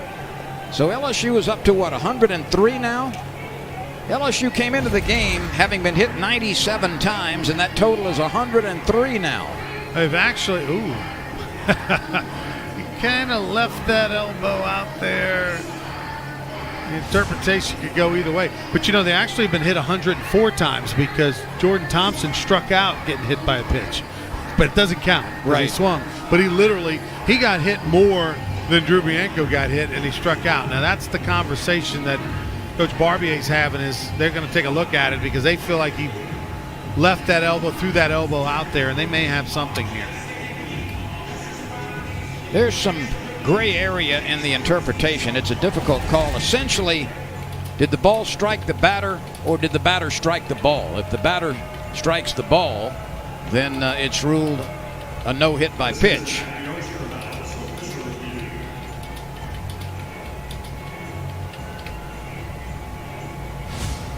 That's kind of the abstract version.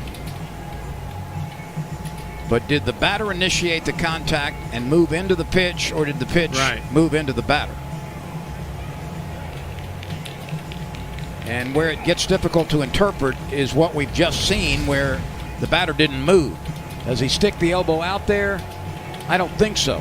There's a difference. But did he try to get out of the way? There's a difference between sticking the elbow out there.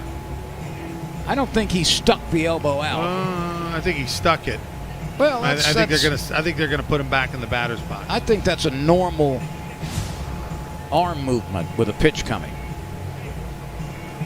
So you threw your elbow into the ball when the pitch came.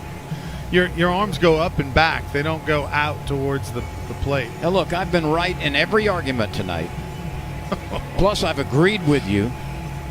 So you want me to give you this one? On teams canceling games that mean nothing at the end of the year. I think that's disrespectful, quite honestly. I think they're going to put him back in the batter's box. All right, I don't think they will. Jay looks pretty upset for not putting him, for leaving him at first, right?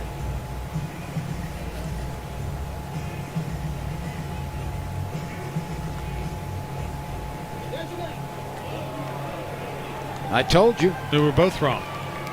I messed up. Not only did they put him back in the batter's box, they put him back to tell him he's out. Jay Johnson saying, hold on, hold on.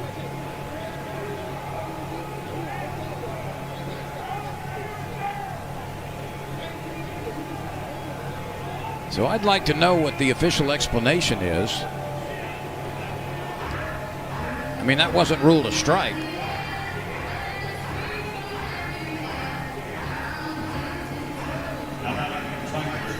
Yeah, there was 2 strikes at the time that he got hit. Right. So therefore, that's what caused the strikeout. I kind of lost track of the count there. So what are we calling that?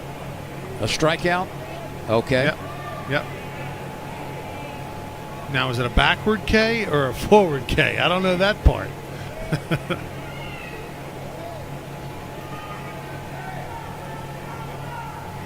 Ooh, there's another hit by pitch. That's 3 for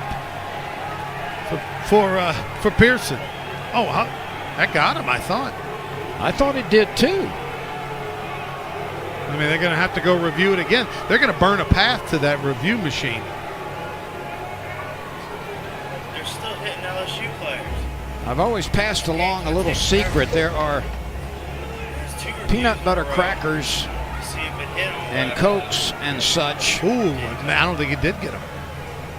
Watch. From that other angle, which was the best one, I don't think it got him. I think he sold it pretty quickly if it didn't. Last bat was Now, there are snacks and Powerades and things of that sort Never knew that. in the umpire's lounge and locker room. So, yeah, you know, you might, if you get a little hungry, you might want to go back for a nibble. I walked past that thing often before the game. I wish I'd have known that.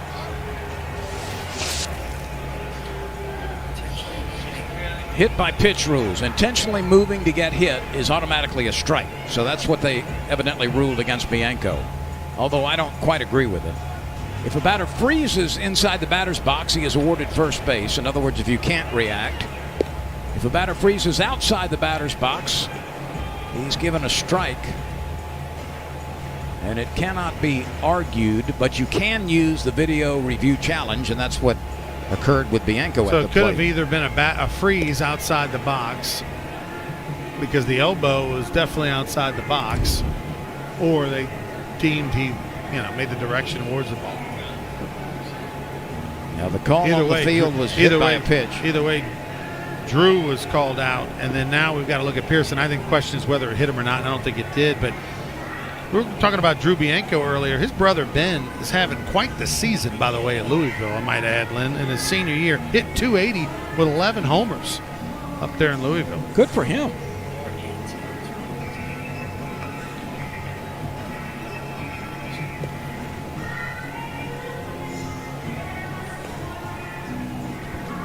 So we await the results of the back-to-back challenge, and here we'll get it right now.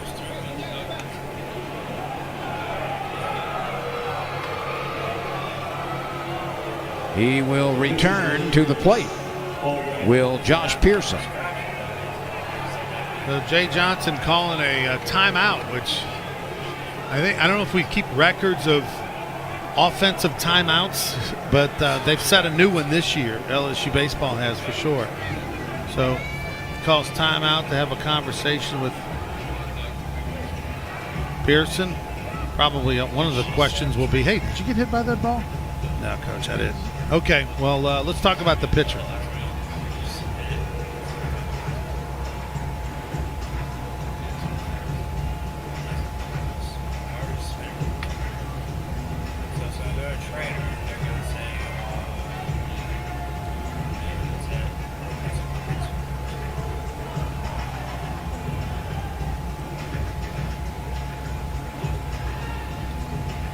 You would think that 5 hit by pitches, which is what the Demons have done tonight, would be like a record or a season record. No, not even close. They plunked 8 batters earlier this year against South Dakota State. They're only at 5 officially right now. That's worth a standing 8 count. I wonder if that was the first game of the series, because I might not come back the next day if you're an offensive player. I might not make the return trip up to the Dakotas in fear of retaliation. 2-0 on Pearson. Believe it or not, that 8 hit batters to South Dakota State, that was the first game of the series. I got to believe it was testy the rest of the way. They played a 4-game series, so I'll have to dig in the machine to see how many hit by pitches were in that 4-game series.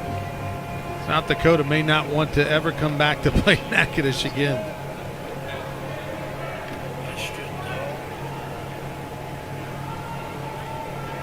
Three and 0 to Pearson. Let's see if he gets the green light.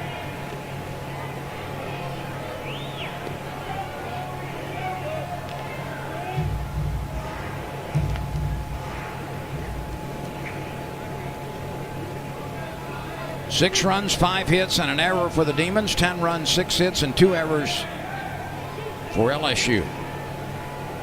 2 aboard for the Tigers. The 3-0 pitch. That hit him. That's 4 times. Well, I don't know. Yeah, now it's 3. Now it's 3. 3 times. Or 4? I've lost track. That's 3 times officially. That's and right. a walk, and he has scored 3 times. 3, a walk, and then the fake out hit by pitch.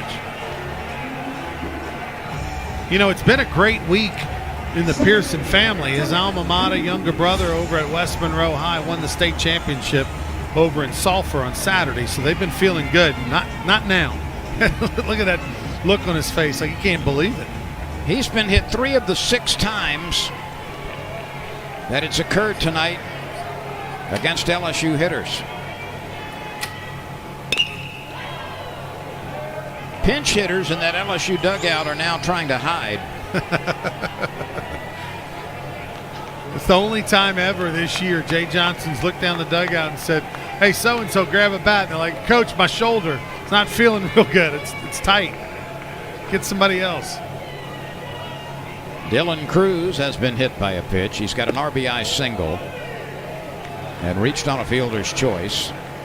He is 1 for 2 with 2 runs scored.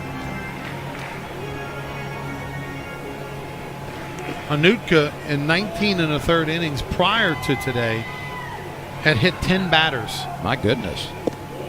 Plus whatever he's done since he's come in. Well, just 1 officially. Yeah, so 11 hit batters in 20-plus innings this year.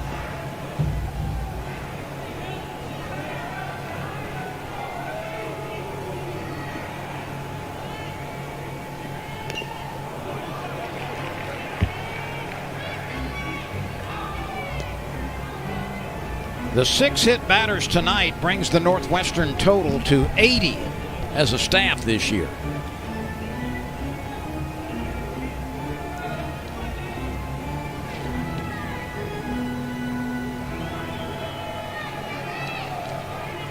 One ball, 2 strikes. Cruz is waiting.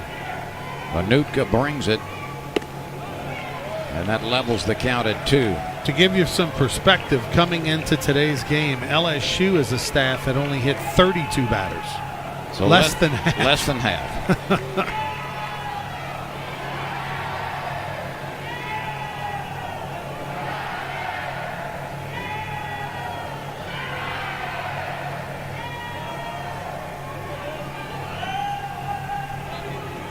Two balls, 2 strikes, 2 outs, 2 on, a run in on Joe Bear's 13th home run.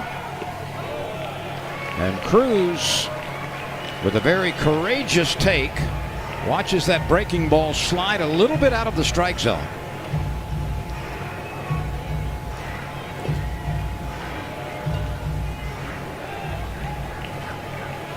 The runners will be moving. That's ball 4. And another run scores. So Dylan Cruz walks with the bases loaded, and here comes Trey Morgan.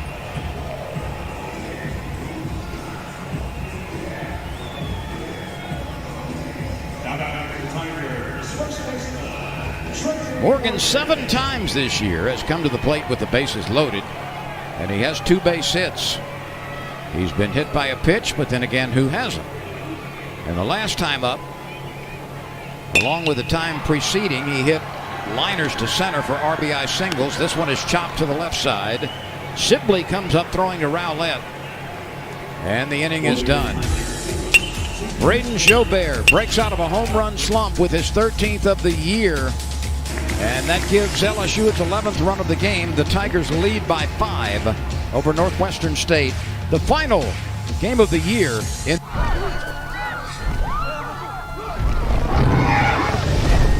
a good thing you bundled your home, auto, and RV insurance with Progressive. You save money and you get round-the-clock protection. So don't worry, it's all under control. That's cool, we'll finish up here. Bye.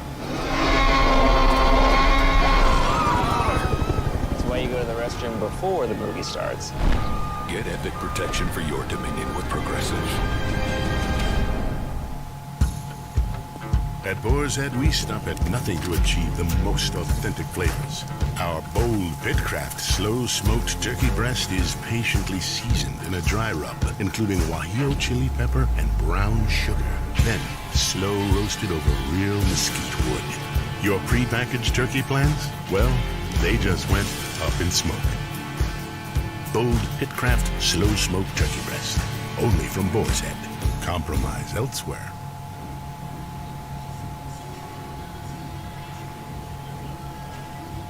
11 runs, only 6 hits for LSU, 6 runs, 5 hits for Northwestern State. We go to the top of the 5th inning.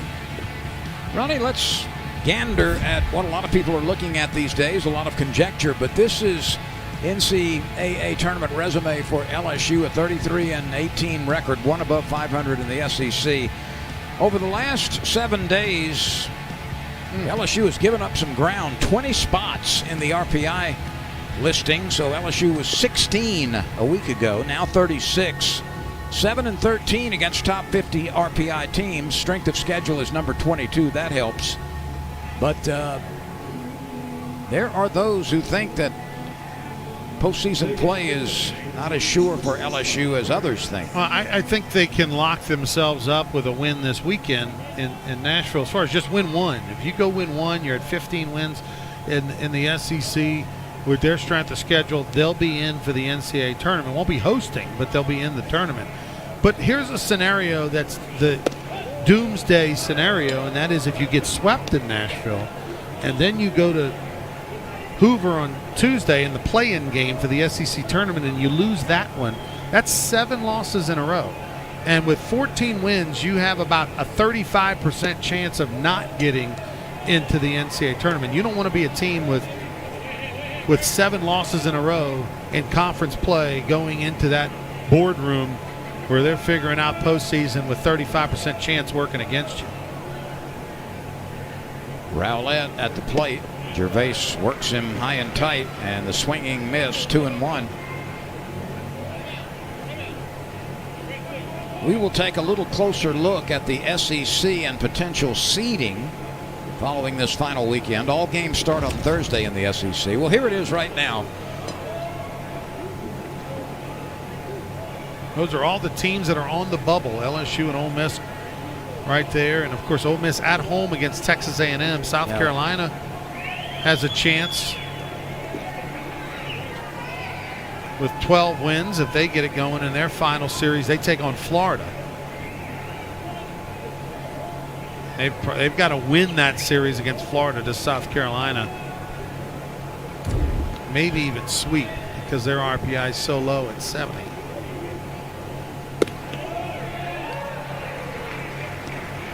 Gervais has come back to level the count with the past 2 strikes. Now, LSU's RPI will technically go down tonight, even with a win, because of Northwestern State's RPI being in the 200s. But the next 3+ games for anybody in the SEC, that your RPI has a chance to really go up because the schedule gets so difficult. You know, in Hoover, everybody's RPIs are going to help. Gervais came on in the 4th. He struck out the first 2 batters. He yielded a base hit to Elkins, but then came back to strike out Willis. The 3-2 pitch. Low and away. So a leadoff base runner for Northwestern State. Well, let's look at the SEC seeding for the tournament, which starts next week. And you're looking at those teams in contention for falling out. If the tournament were to start right now, Mississippi State and Missouri would not be in the SEC tournament. You see, Kentucky is number 12. Alabama is number 11. Those are teams 11 through 14 that you just saw on that graphic. Some things could change in that 12th and 13th position this weekend.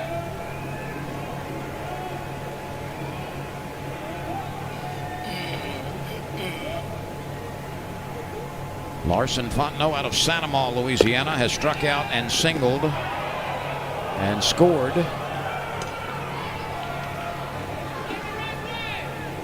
This is the first time he has faced Gervais. In fact, it's the third pitcher he has seen tonight in 3 at-bats.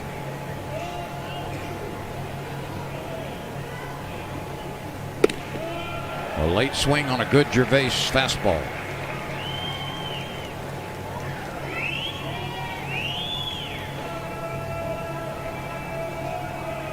Fontenot's one single was a fastball up and in that he was able to pull through that left side.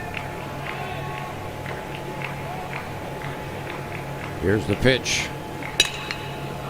Hit pretty deep to right field. Pearson is back. Pearson back near the wall. Pearson makes the catch. A step away from the fence in right field.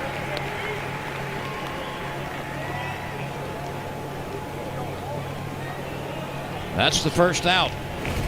Well, all you can do as a hitter is hit it hard. That ball was on that outside corner about 92 miles an hour. He went and hit it well. Pearson just so solid for a first-year player. I mean, just technically sound in every aspect of the game. Jay Johnson is moving out to the mound, and we may have a pitching change here. There is a right-hander throwing. Trent Vittmeyer and Blake Money have been throwing. Money on your right, Vittmeyer on your left.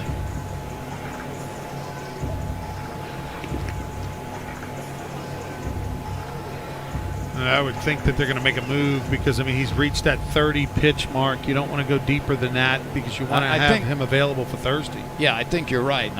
My guess is it's going to be Vittmeyer. And it is.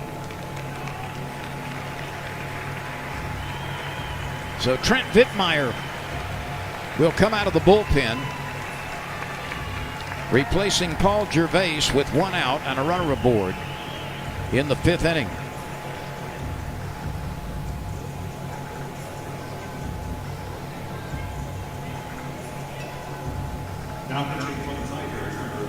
If the SEC tournament were to start right now, this is the way it would look. Single elimination in the first round.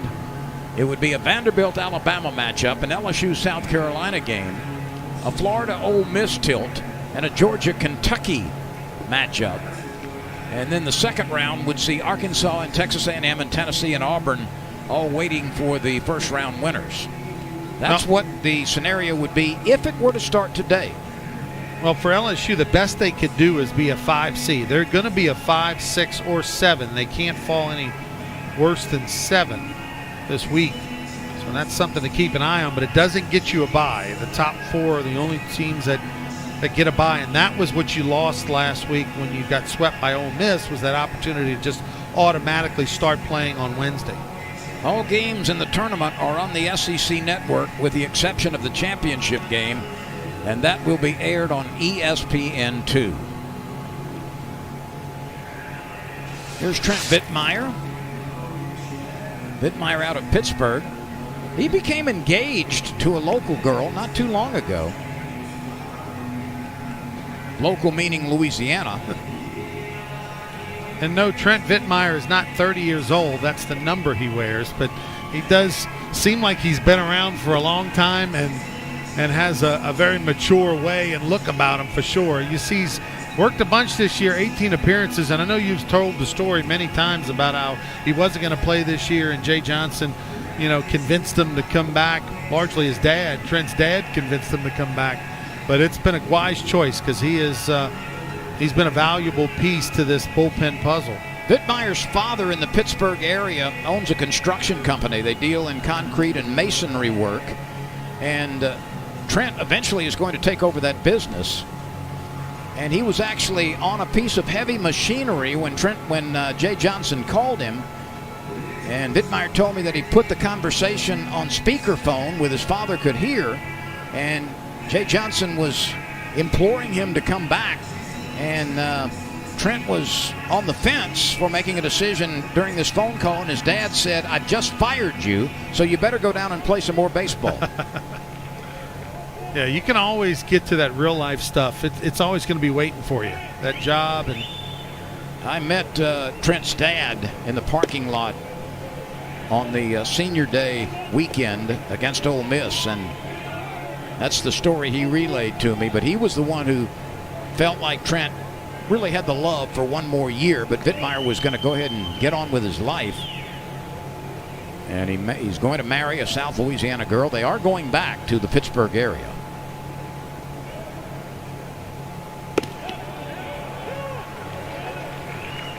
And you mentioned the word mature, Ronnie. I think if you were able to line up the entire LSU roster and have a brief conversation with every player, that Vittmeyer would be the most aged, and I mean that certainly as a compliment. But he's kind of ready and comes from a blue-collar, hard-working family. And we all know the story from the time he stepped on campus that he's a volunteer fireman. And he just kind of has that demeanor about him. Like, here's the work, let's get to it. Good leader for this team, and a leader of a lot of these young arms, because there are a lot of talented first and second year players on this LSU roster.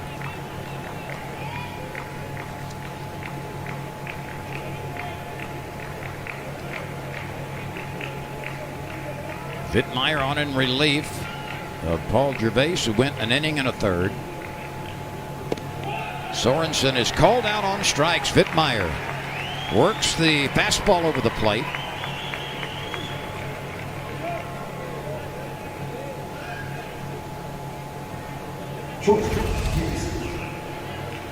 Let's see. Set up completely off the corner. Ball actually ran back over the outer third. Travinsky had set up about 2 inches off the outside corner. That's 8 strikeouts collected by the 4 LSU pitchers.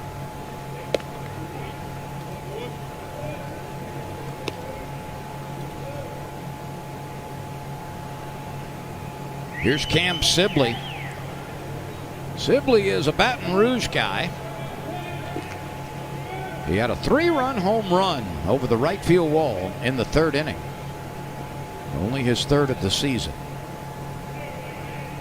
That came with Rowlett and Fontenot aboard. Let's go back and look at this swing, Ronnie.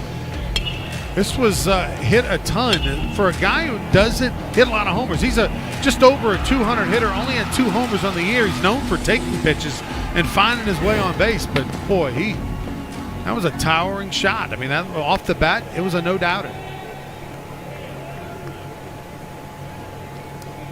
2 outs, a runner at first.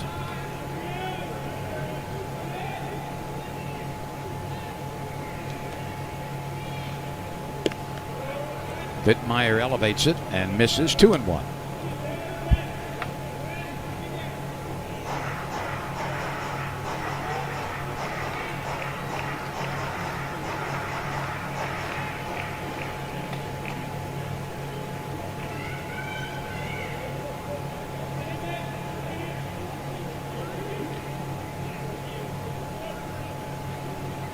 Ooh, okay. A little payback, I guess. Unintentional, of course.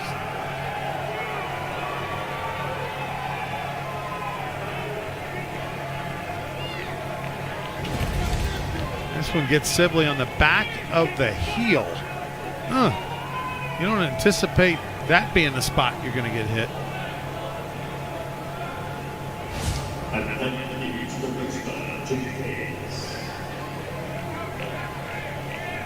For Vittmeyer, Lynn, this is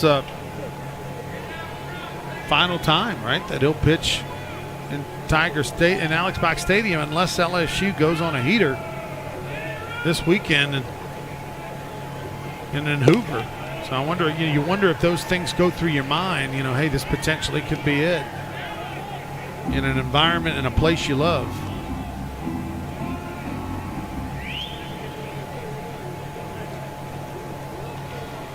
Jake Hayes at the top of the order has walked and scored. He has struck out and he has bounced back to the pitcher.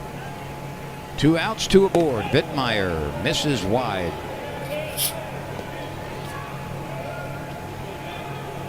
Blake Money continues to warm up if necessary for the Tigers, and he may be into this game later no matter what. That's likely. Vittmeyer needs an out. to get his teammates back to the dugout, leading 11-6.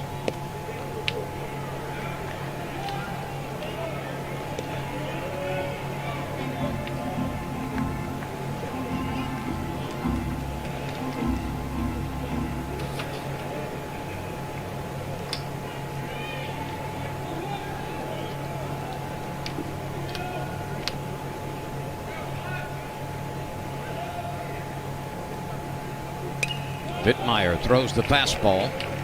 Hayes with a pretty good rip right there, 2-1.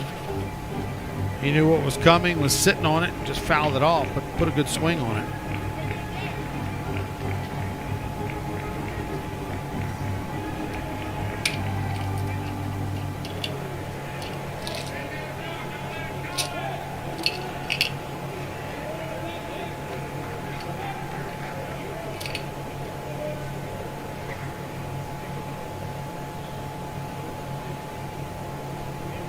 The 2-2, it's the make it happen pitch, and we'll do it again at 2-2.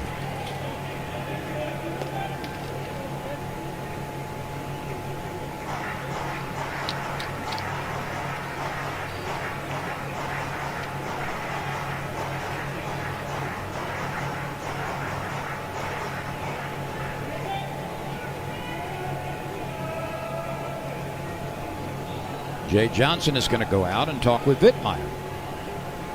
Well, this is, I know, like I said, you're trying to manage pitch count. You don't want to get too many pitches down the line.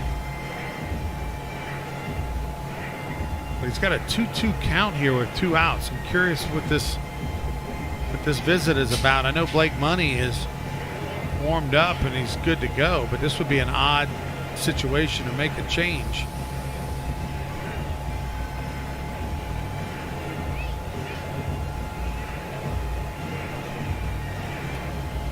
Assuming Jay Johnson saw something that he wanted to get across here.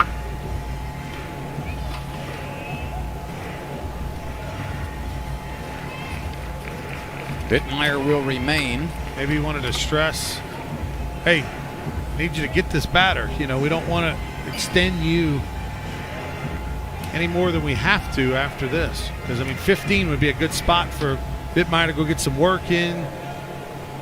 Be crisp, get ready for Thursday, and then turn it over to Money next inning.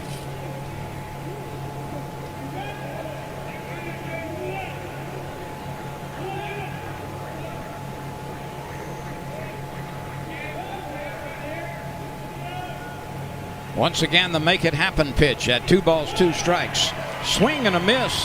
That looked like an off-speed pitch of some kind. Straight change by Vittmeyer and a good one. So Hayes goes down on strikes. Vittmeyer faces 3 batters and strikes out 2 of them. And we move forward. It's 11-6, LSU leading Northwestern State. My name is Gary. Pastel. Josie. I have MS. I have MS. MS is what we have. I take Ocrevus. An infusion treatment that's 2 times a year. For adults with relapsing or primary progressive forms of multiple sclerosis, Ocrevus is proven effective in reducing relapses in RMS and slowing disability progression in RMS and PPMS. Don't take Ocrevus if you've had a life-threatening allergic reaction to it or have hepatitis B.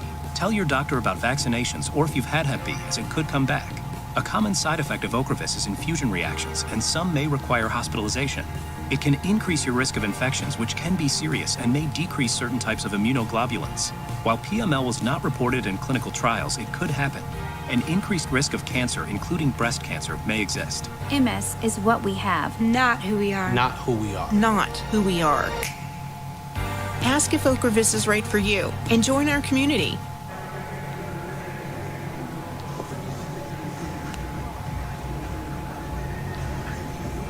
LSU has given up 6, but the Tigers have scored in every inning so far. 3-5, 1 and 2. And lead by 5. It's 11-6 over Northwestern State. This is the end of the regular season for the Demons. And there are 3 more games remaining for LSU in the regular season. Grayson Gates, the freshman out of Benton, will work here against LSU in the bottom of the 5th inning. Gates has no record And a very high ERA. He's only thrown 1 inning this year. 6'2", 185. The Benton Tigers, a former high school, is where he hails from, and big moment for this young man. Opportunity for him to get some experience here in Alex Box Stadium. Big thrill for him. Austin Kirkpatrick is the new catcher for Grayson Gates. So a new battery, Gates pitching, and Kirkpatrick is catching.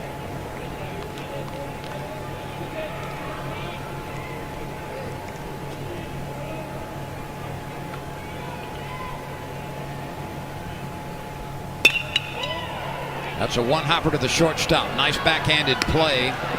And the good stretch over by Rowlett. Sibley gets it done. Doty is retired. He hit this ball hard. I mean, that ball is hammered. Sibley, even though he got hit on that ankle, his last at-bat showing no effects, went back nicely, made a good play. That's the second hard-hit ball in the last 2 games that Cade Doty just hit it right at him. I mean, you can't hit it any better, but has had some bad baseball fortune. Travinski takes one tight. This is his second at bat. He grounded out to short last time. We play in the 5th. Travinski sends one deep to center field. This ball is carrying. It's off the bottom of the wall. Travinski is on his way to second base, and he will stop there with a ringing stand-up double off the center field fence.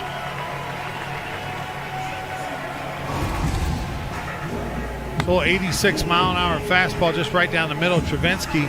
It's the battle of the Shreveport area teams. Travinski went to Airline High School. Gates went to Benton High School, and former Viking won that matchup.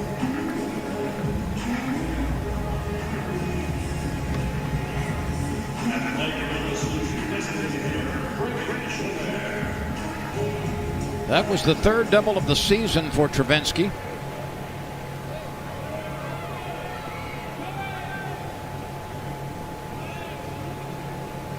Jobert last time sent one into the right field bleachers. Jobert just a sizzler, a little liner that just has enough air on it to get out. If not, it went through the fence. It was hit so hard.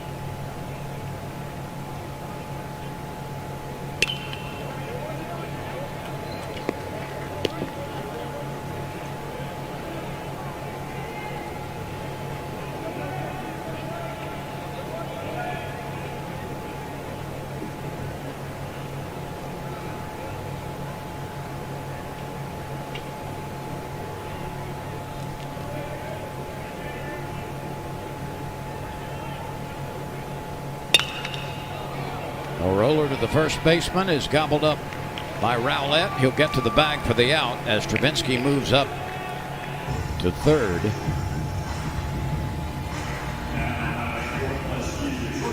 And shortstop Jordan Thompson, who singled last time after striking out twice. It's his turn with 2 gone.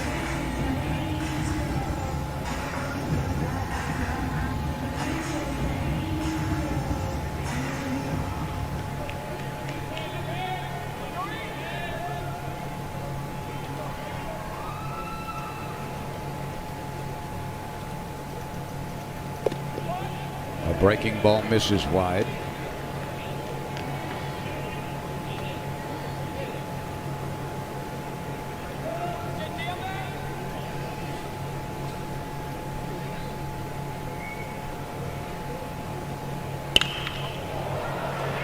Up in the air it goes. Is it fair? Is it foul? It is the latter. The ball left the yard with plenty of distance. You see the youngsters scrambling for it out beyond the bleachers. But a foul ball into the night by Jordan Thompson. This ball off the bat was fun to watch because it is a parachute ball. Where is it going to land? And it landed just left of the fair pole and or foul pole, whichever you choose. And He couldn't believe it. From his vantage point over at first base, he thought he might have got one. He knew he hit it far enough.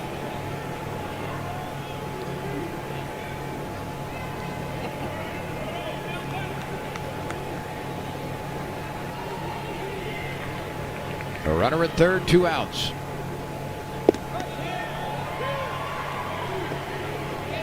One ball, 2 strikes on the LSU shortstop.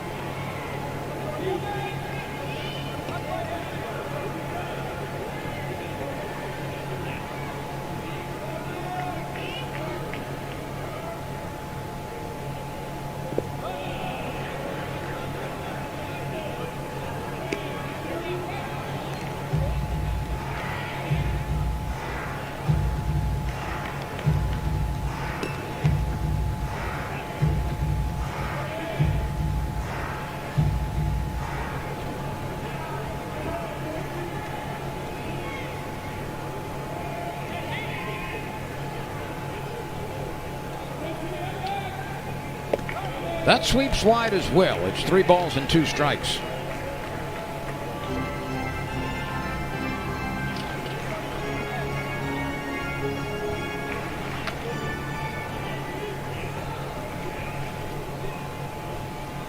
Thompson trying to see if he can't get a fastball. He does. And he rips it into left field. It's down for a clean base hit and an RBI. And LSU has scored in the first 5 innings tonight. Thompson in his last 2 at-bats has singled sharply. And now 24 RBIs for Jordan Thompson.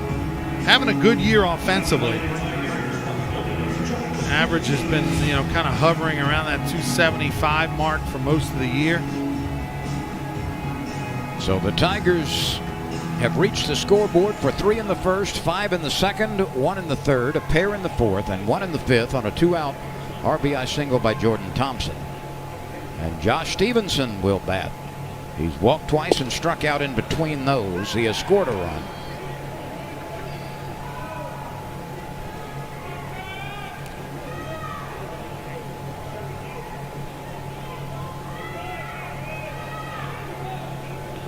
We are in the 5th inning.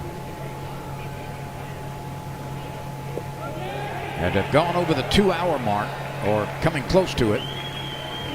Well, actually, we are approaching the 3-hour mark.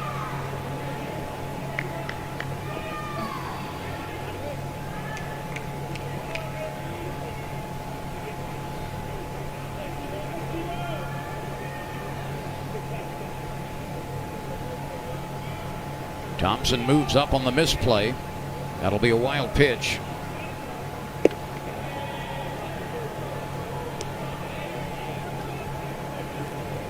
Stevenson with an RBI opportunity.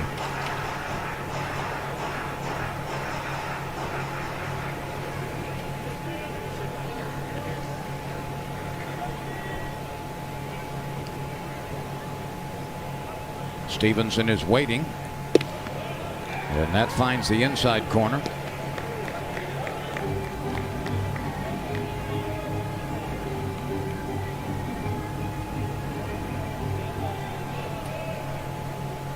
We will check some SEC scores for you when we get to the 6th.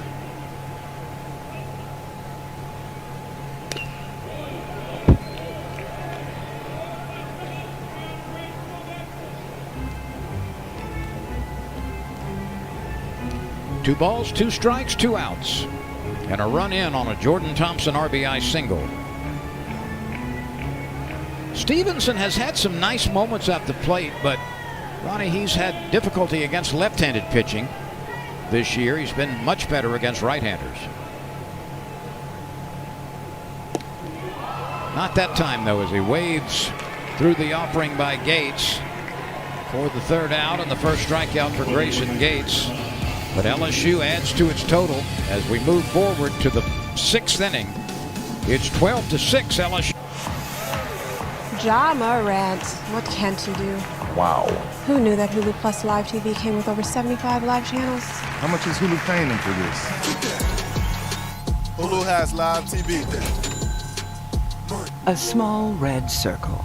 Or is it big? Is it the sun? Or an electron, moving at 1,000+ miles per second?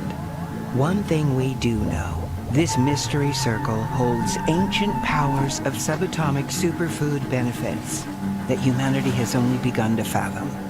And you will find all of these powers hiding in plain sight in the cranberry. When you enter Sunglass Hut, you enter the house of sun where the options are endless. Because sometimes you want to feel bold. You want all eyes on you. Other times you want to create a whole new you, to reinvent yourself. So whether you're all dressed up and on the move, or you're relaxed and just living in the moment, at Sunglass Hut, there's a pair for every version of you. Sunglass Hut. Find every shade of you.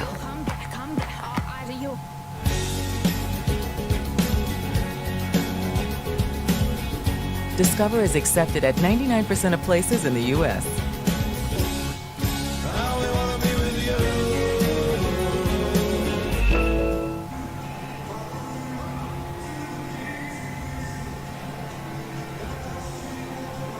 The All-Southland Conference team was released today. Bo Willis, who's been real hot lately for NSU, is a first-team selection. He's the DH tonight. Jonathan Harmon is a first-teamer. Cal Carver is a second-teamer, and Dante Stewart is on the third team. So congratulations to those 4 Demons with postseason honors.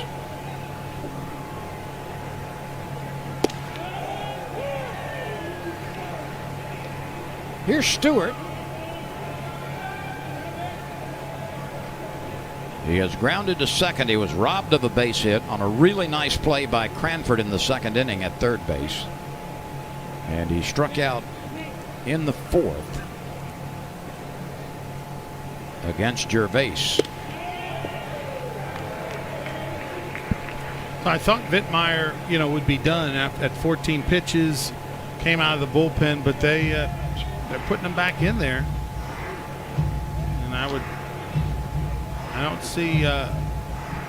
see Blake Money up, so he may have gotten his bullpen and got what he needed. He probably wouldn't want to get Money up to get him re-hot again.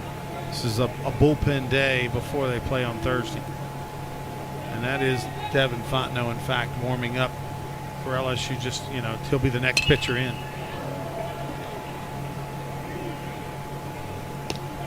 There you see Devin, who got the start in the second game against Ole Miss, went 1 inning, gave up 2 runs.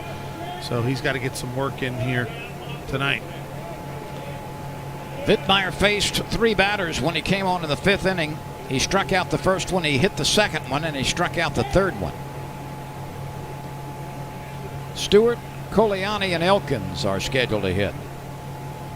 The 0-2 pitch is missed high and away.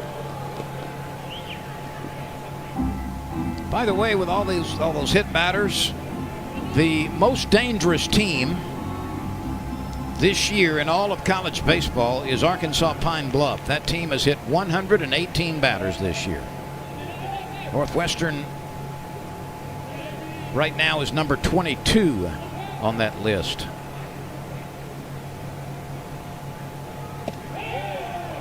Vittmeyer barely misses.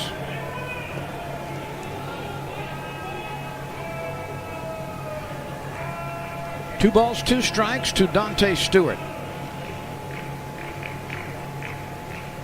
He is played as an opposite field hitter.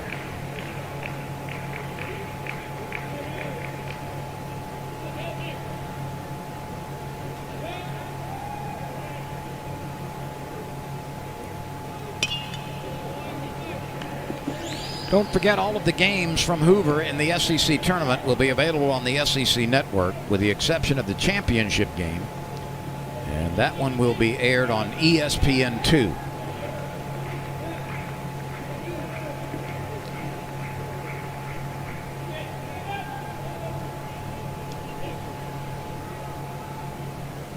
The make it happen pitch. Vittmeyer misses with a pitch that had a little twist to it.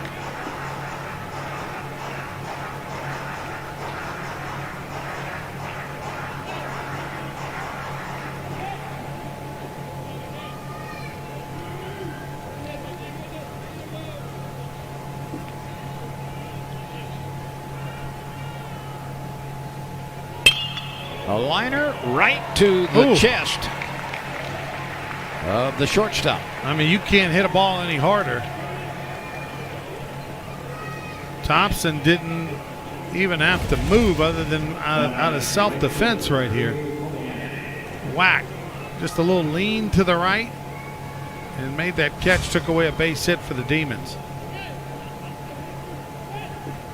Number 1 Tennessee walloped Belmont. 18-0 is the final. Georgia scored 18 runs against Presbyterian and won it 18-3. Kentucky scored 13 runs tonight and shut out Tennessee Tech. Florida hit a walk-off home run in the bottom of the 9th inning and defeated Florida State 7-5. Mississippi State, which right now would not be in the SEC tournament, got a victory over North Alabama 14-4. Auburn is playing Samford. That's in Birmingham. And in the 8th inning, Auburn is leading 8-2. Vanderbilt has defeated Middle Tennessee 7-2. South Carolina got beat by Charlotte tonight, 8-3 the final. And you are up to date in the SEC. So by this reckoning, this is the only game still in progress in the SEC, with the exception of that Auburn-Samford game, and that's in the 8th. Good little backdoor slider by Vittmeyer. And if you missed it earlier, Texas A&M and Incarnate Word were to have played, but Texas A&M said no. Ole Miss said no against Arkansas State, we presume, and Missouri said no against Kansas. All right, 2 outs this inning by Thompson. Let's see if he can get a third. Coliani pops it up to the LSU shortstop, and this brings on Elkins. Jeffrey has been hit by a pitch. He has homered, his 12th of the year, and he singled last time.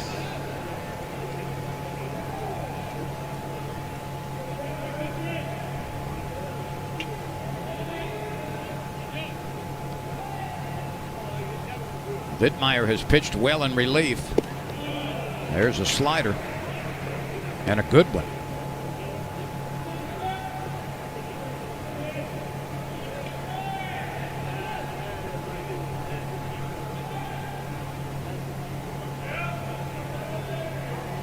Two outs, nobody on base. LSU's lead is 12-6.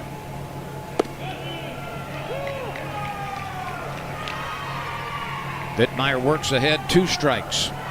When he's able to throw 2 pitches, because fastballs, 89, 90, maybe might touch a 91, but when he's had his better years is when that slider is sort of, 2-7 on the dial kind of thing. Especially when it takes a bite out of the outside corner. The 0-2 pitch is lifted foul out of play.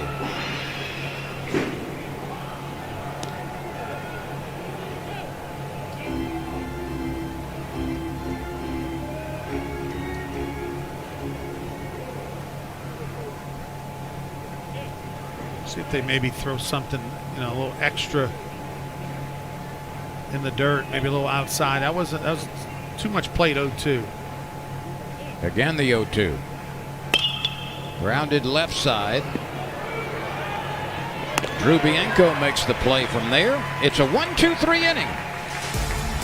And it's the first time tonight that Northwestern has not reached base. It's 12-6 as we go to the bottom of the 6th inning in Baton Rouge. A small red circle. Or is it big? Is it the sun? Or an electron moving at 1,000+ miles per second? One thing we do know. This mystery circle holds ancient powers of subatomic superfood benefits that humanity has only begun to fathom. And you will find all of these powers hiding in plain sight in the cranberry.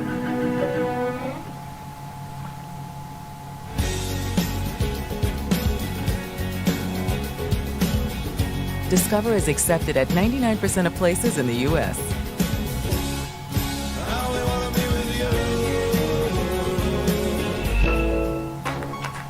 When you enter Sunglass Hut, you enter the house of sun where the options are endless. Because sometimes you want to feel bold. You want all eyes on you.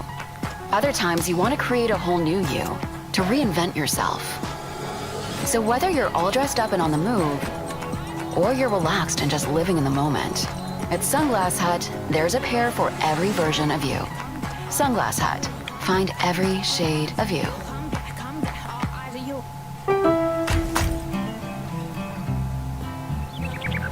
Springfest is back.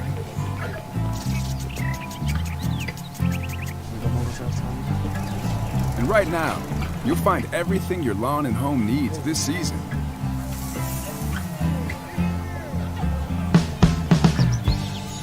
At great prices for the season. Stop by Lowe's now for your happiest spring.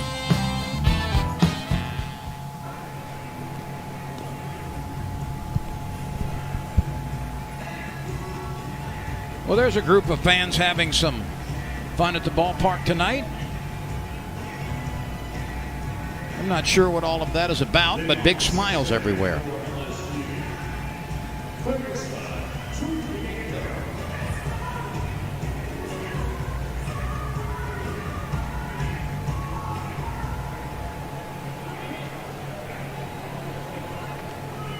Drew Bianco is at the plate. The redshirt junior out of Oxford, Mississippi.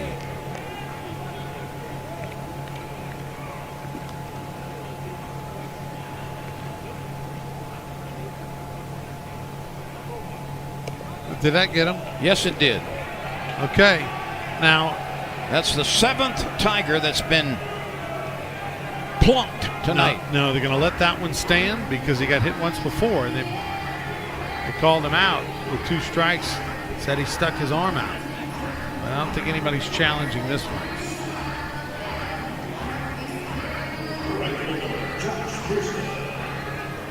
$104 plunked batters now for LSU.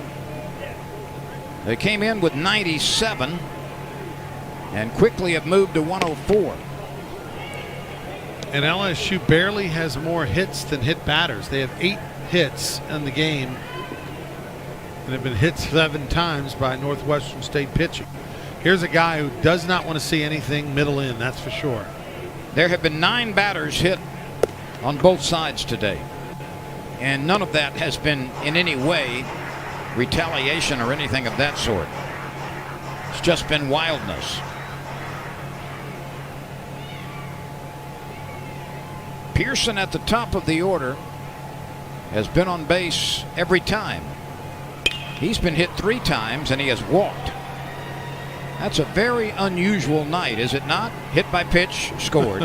Hit by pitch, scored. Walked, scored. And hit by a pitch and left aboard in the 4th.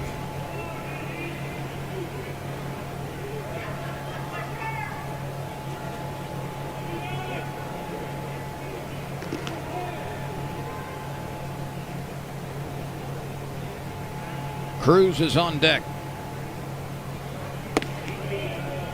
Gates misses.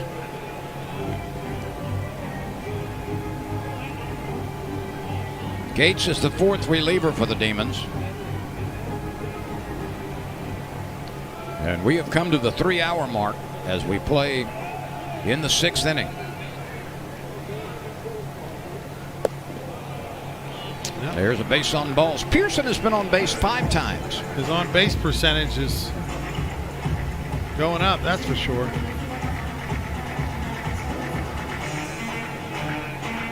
Unofficially, I have 6 walks for Northwestern pitchers plus 7 hit batters. That's 13 gifts. Plus 8 base hits. So that's 21 times that Northwestern has been on base via hit, walk, or hit batter.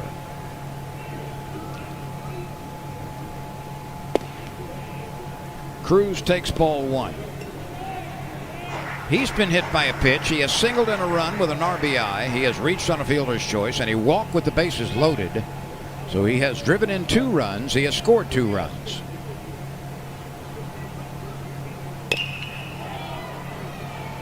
That is a foul ball.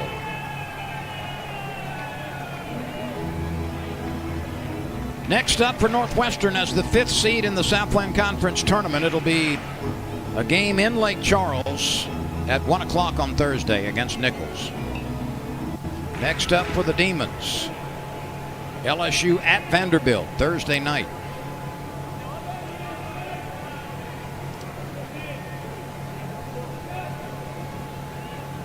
That's a 7 o'clock Central Time game from Vanderbilt.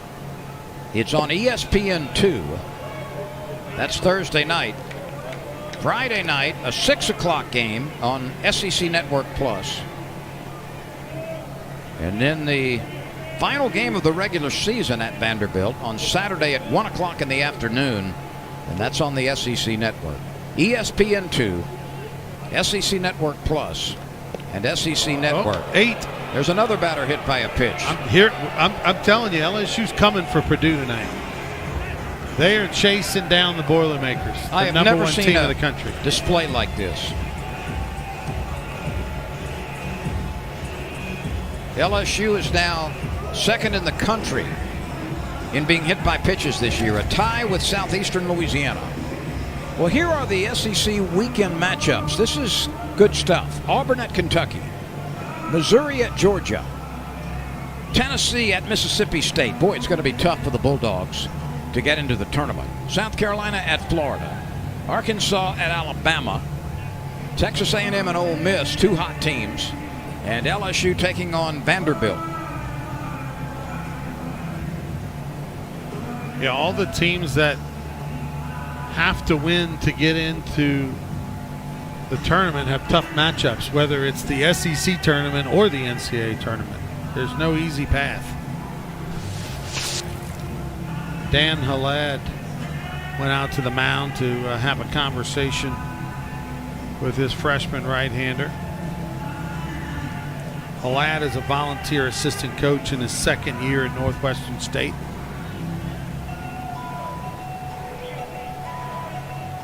And this is the 2nd time this year that Northwestern State has hit 8 batters. They did it against South Dakota State earlier in the season in a 4-game series. Game 1, they plunked 8 batters.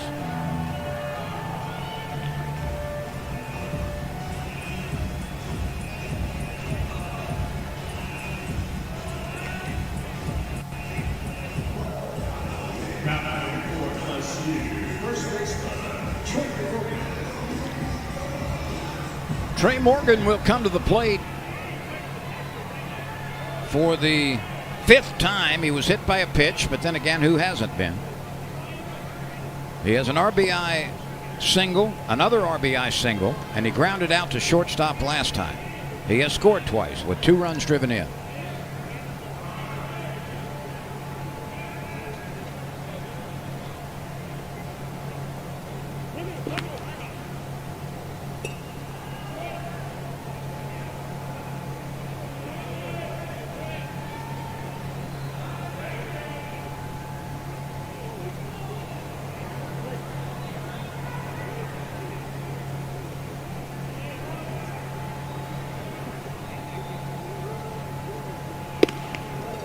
That's tight to the LSU first baseman.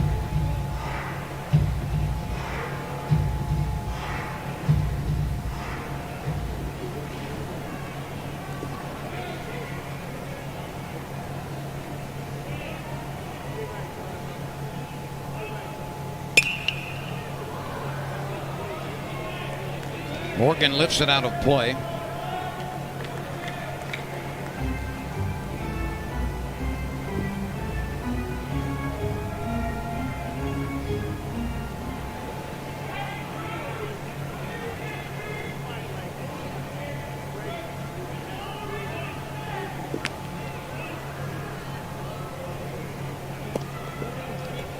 Three balls and a strike.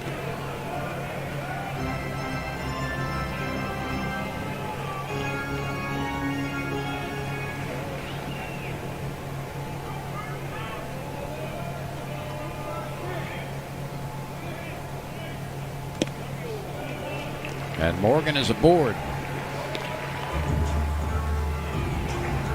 So a walk, a hit batter, and another walk. And that's going to be the end of the night for Grayson Gates, with Kay Doty coming to the plate.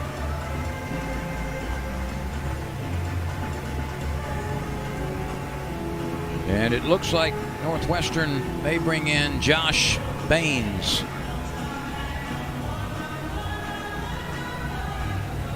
Baines is a senior right-hander, and he will be next. We will step aside for just a moment. More baseball coming your way in a moment with LSU out in front, 13-6. Let's talk about what is professional today. We can flip the script by getting professional does not have shape, does not have limits. I've been a janitor, I've been a designer, I've been an executive. Creating my own seat at the table was doing things different than how it's ever been done before. It's just like an ebb and a flow. Dad life, work life. It's all life. There's work, and there's what works for you. Professional is you, professional is us. It's ours to define.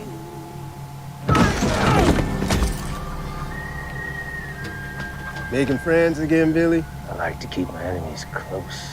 Guys, excuse me. I didn't quite get that. I'm hard of hearing. Oh, hey, don't forget about the tense music, too.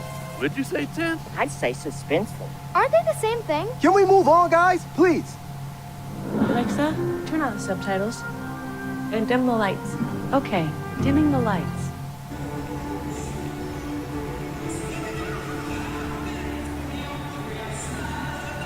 Josh Baines, a senior from Mississippi, is the next hurler for the Demons.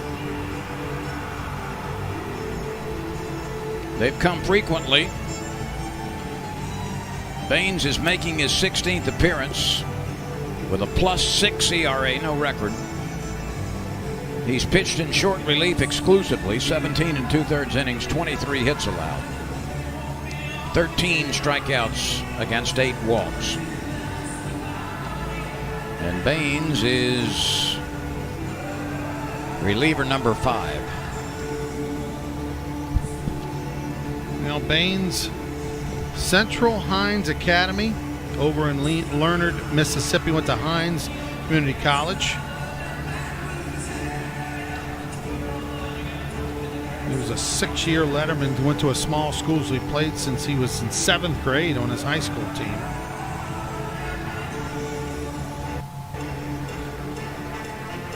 Played for former Northwestern State assistant coach Nick Amorati over at Hines Community College. That's how he found his way back over to Natchitoches.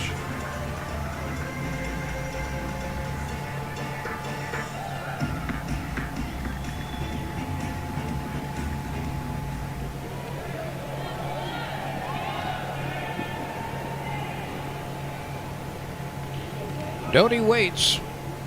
Oh, he's hit by a pitch. That's 9. New record. New season high for Northwestern State. That's the second time Doty has been plunked. An RBI the painful way.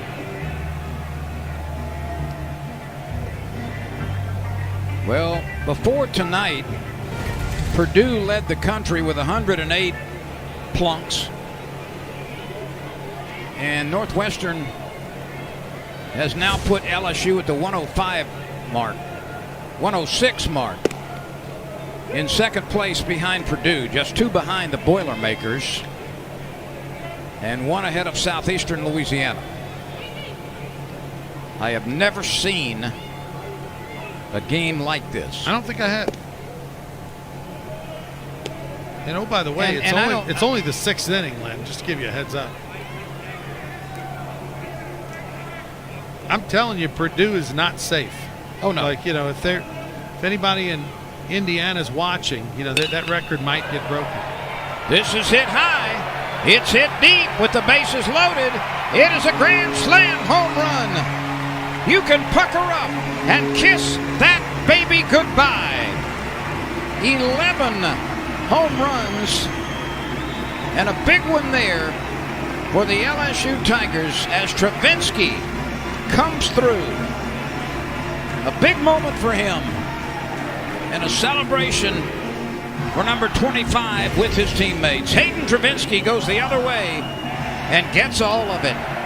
Well, he's got tremendous power. I mean, this is just basically a towering fly ball that he hits out over the fence. That's his 6th homer of the year and only 59 at-bats. That gives you an idea of his production and the potential there for Hayden Travinski.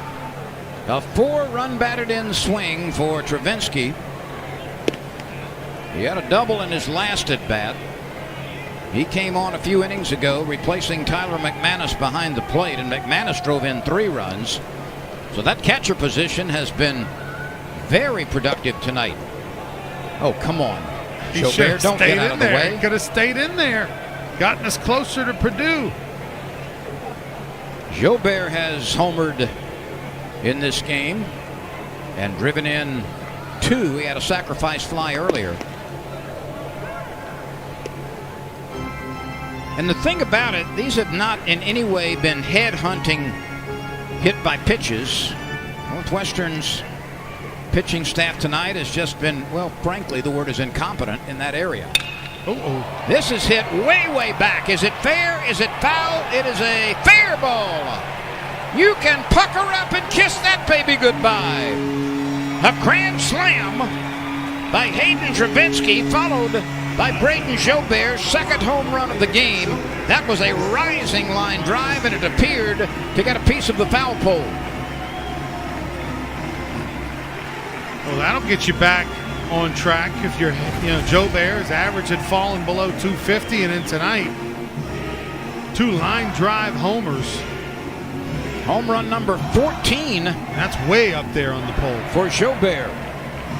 That's in the top 25% of that poll.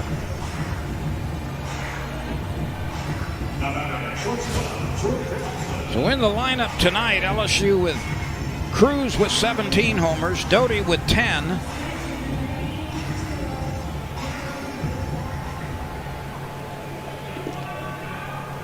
And now Jobert with 14. And that, of course, is in the absence of Jacob Berry. So Northwestern now trailing by 13. 19-6 is the score.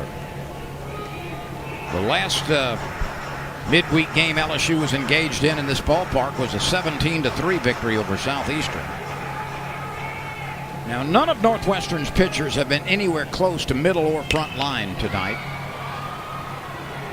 And the Demons have been unable to match LSU in scoring, although they did have a 5-run third with a couple of home runs in that frame. Thompson flies out. Yeah, back-to-back home runs by Travinski and Jobert. The Demons will take on Nichols at 1 o'clock on Thursday over in Lake Charles. So they are saving all their guys for the Southland Conference tournament. We had an idea this could happen, and so did the Demon staff. They knew that this could be an ugly night. Here's to Giacomo, pinch hitting for Stevenson. It's likely he'll go into the game in left. It's been a while since Giovanni has had a base hit.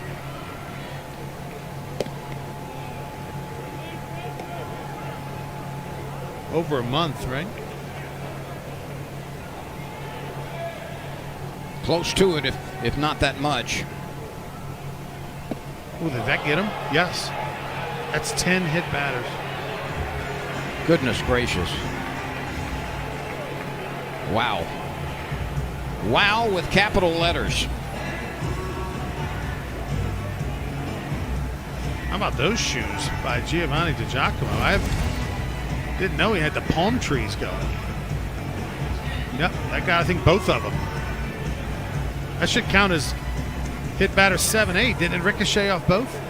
Well, it got the back instep, that's for sure. Here's Bianco.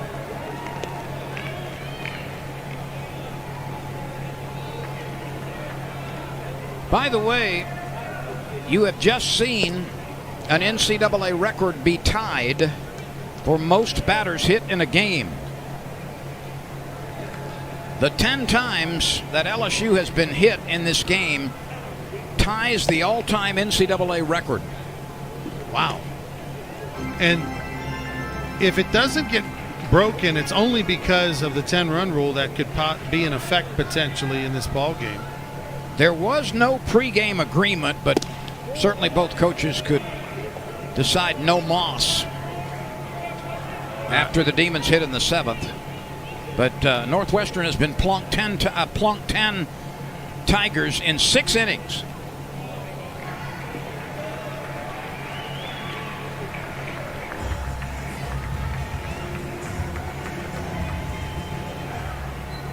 By the way, Ronnie, in retrospect, that grand slam home run by Travinsky was the first of the season. Was it really? By LSU. Wow. That's hard to believe. All the homers they've hit. 22 years ago, during the national championship season, LSU batters were hit 105 times. Well, here's Alex Milazzo.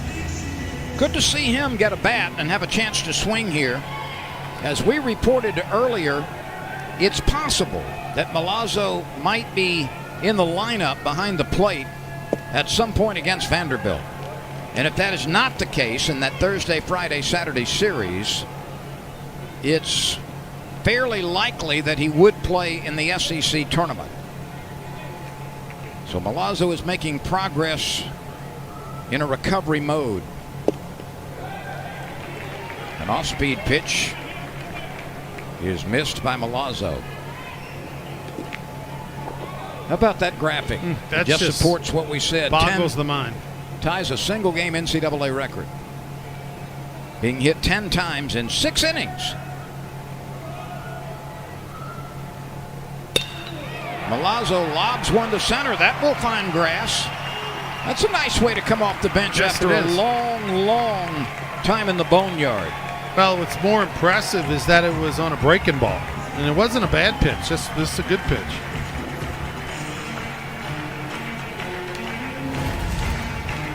And Milazzo, known more for his defense and his offense, goes down and gets it.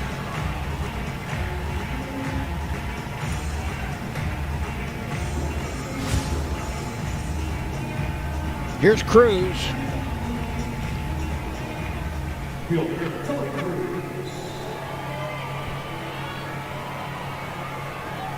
The bases are loaded. That's inside to Cruz.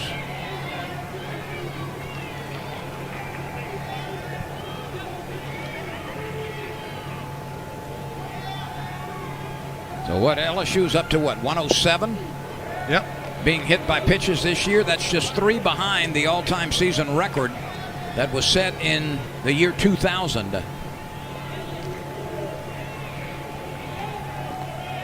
No, they're going to break that record. Maybe tonight.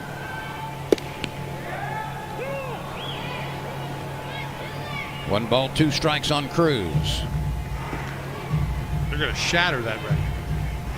That's a lot more games they played in 2000 than now. Josh Baines trying to find the strike zone with a 1-2 count.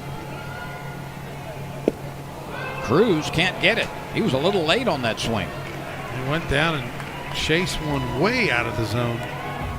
Nothing fancy there. That was just an 86-mile-an-hour fastball that was down low. Jack Merrifield is going to pinch hit for the Tigers. So he's batting for Morgan.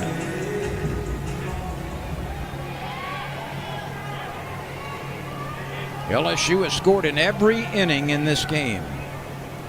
And this has been the most productive inning with 7, including a grand slam home run from Hayden Travinsky and a following home run by Braden Jobert, his second of the game. He's got 14 now on the year. Merrifield out of nearby Prairieville, Louisiana. 2 outs, a Tiger at every base. 19 runs, 11 hits, 2 errors for LSU.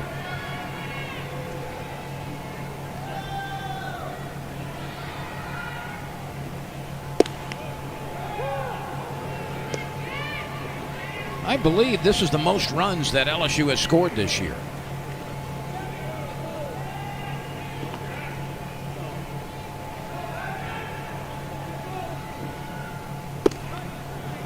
That's a good pitch on the outside corner. Merrifield is caught looking, but the inning is over. Let's look at the back-to-back smashes. First, the one with 3 men aboard by Travinsky.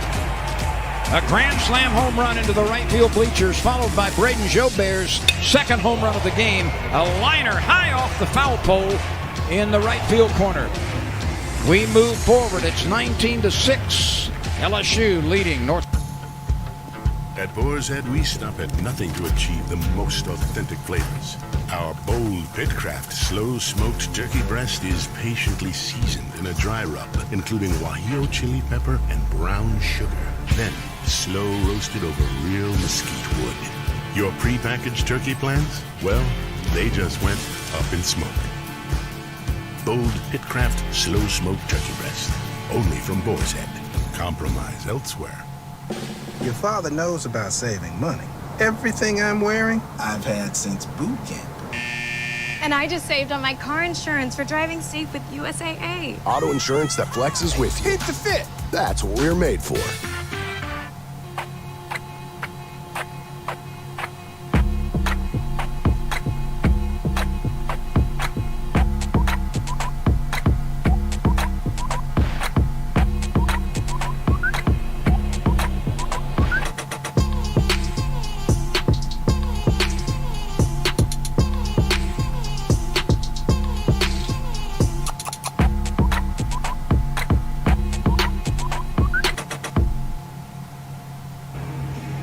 Travinsky's a 19-6 is the score. There have only been 16 base hits in this game, but 25 runs. And the Tigers have made multiple defensive changes. Let's start with Trey Schaefer, the senior out of Biloxi, Mississippi. He's the next pitcher for LSU. Trey Schaefer, 7 1/3 innings, the former Southeastern Lion lefty. Got some action here lately. Big strikeout guy, can throw it at one of the 90+ miles an hour, hard breaking ball. Question is just, can he command the zone? But he's earned some playing time of late after kind of being AWOL for a while. 7 1/3 innings is all he's worked this year. And we have been told that this will be the last half inning. This is Schaefer's 10th appearance of the year. And Northwestern State has put up the white flag on this one, which you can't blame them with such big games coming up this weekend.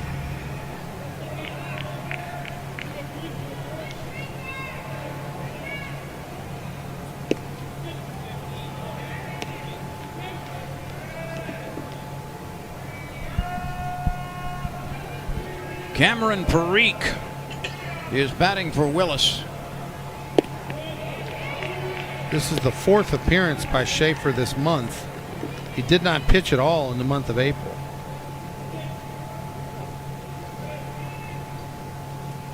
Northwestern will bat for the final time here. LSU has made many defensive changes. Perhaps the most noteworthy, Ronnie, is Milazzo is in the game defensively.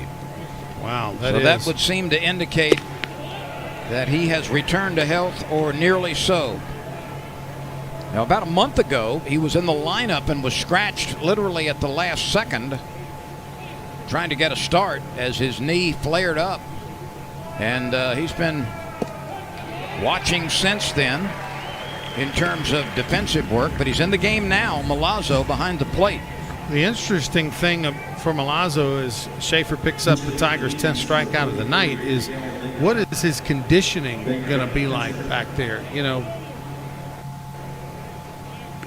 In the month of May, the moving around, but they haven't really tested him. So physically, can he, catch on back-to-back days if they choose to go that route, or will he just be a late-inning defensive replacement? Miguel Vega will bat for Rowlett. Hayden Travinsky is at first base right now. Jack Merrifield is the third baseman. Drew Bianco is in left field, and Giovanni DiGiacomo is in right.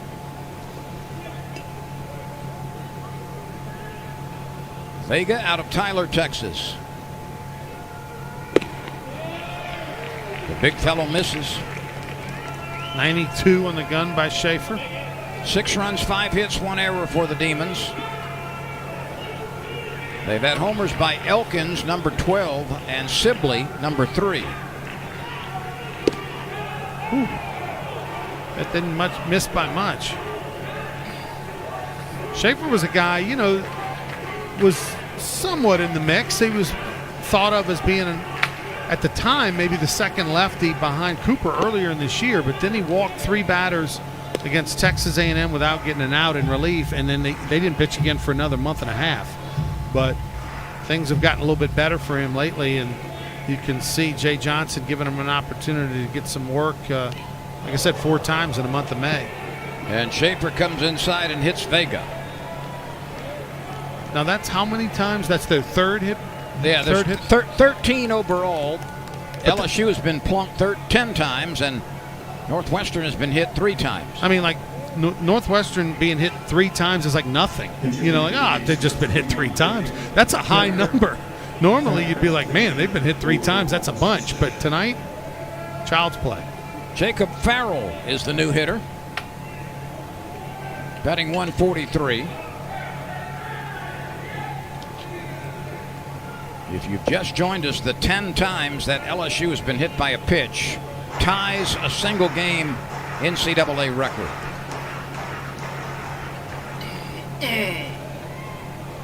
And the Tigers are now number 2 in the country behind Purdue. Just 2 hit batters less than Purdue this year. There's a liner, and it's foul. With the naked eye in full speed, I thought that was inside the chalk.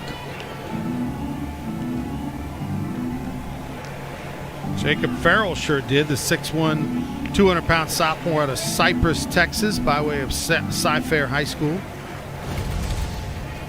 This ball hit a ton. Let's see. Yep. Oh, I saw chalk, didn't I? That looked like chalk to me. Well, I've been recently chasing flies with a fly swatter for an hour, only to find out it was a floater. So you're telling me you don't trust your eyes? Is that what that's about? I'm telling you, I think I need a tune-up. I'm telling you, I thought we saw a little powder when that ball hit the turf. So did I. But perhaps everybody's too exhausted to register a complaint. This one is a clean base hit to left. That tells me that it was a fair ball. Does it? Because the baseball gods rewarded Farrell by making it right. That was only Farrell's 15th at bat this year, with 3 hits now.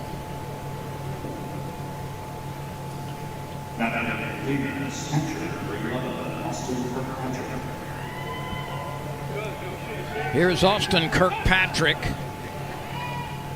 who was a middle game replacement for Sorensen behind the plate. 1 out, 2 aboard. LSU is enjoying a 13-run lead. By the way, this is the second most runs the Tigers have scored this year. I failed to look back to the first series against Maine. LSU got 21 runs in a game against Maine in the first series of the season. But 19 tonight, that's the most since then.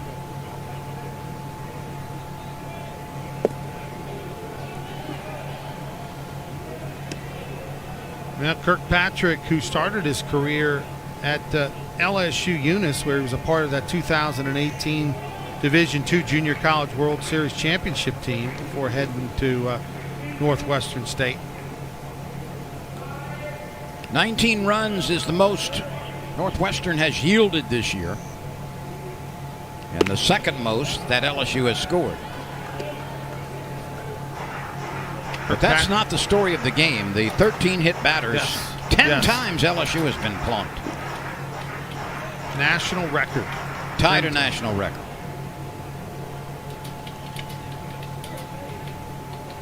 And remember, that'll only be in 6 at-bats. Potentially.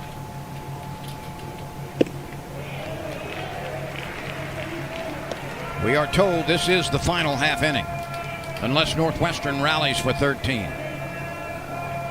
Oh, so regardless of the 10-run, no, it has to be a 10-run. No, it doesn't. It's supposed to be, but oh, by the book, it is. But they've already said this is it.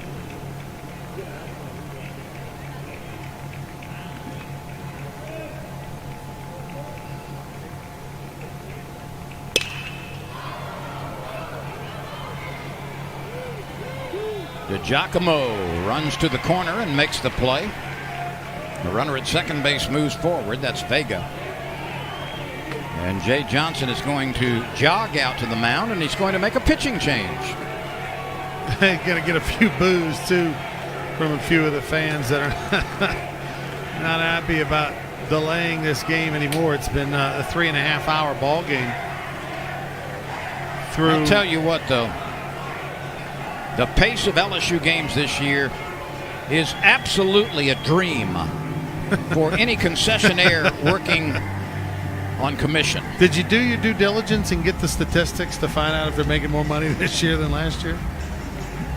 I think per capita they may be. 1 out to go. 19-6 is the score. LSU is leading Northwestern State. Introducing Gatorade Fit. Fitness starts from the inside out. Get healthy, real hydration. And no added sugar, artificial sweeteners, or added colors. Gatorade Fit. Healthy, real hydration. All G. For Ramirez? Wingstop's boneless meal deal. 20 crispy, juicy wings and 4 of our soul-satisfying flavors with 2 dips and a large fry for just $15.99. Get yours delivered. Wingstop, where flavor gets its wings. Hello, I'm Keegan-Michael Key, an actor known for playing many kinds of characters. Some would say that each role taps into a different aspect of my personality, which is why I use Stitch Fix to remix my closet, because there are many me's. Me. Work me. Beach me. Whoa, looking good, me. Thanks, me. With their wide variety of brands and expert advice, Stitch Fix makes it easy to find an outfit that perfectly fits every me.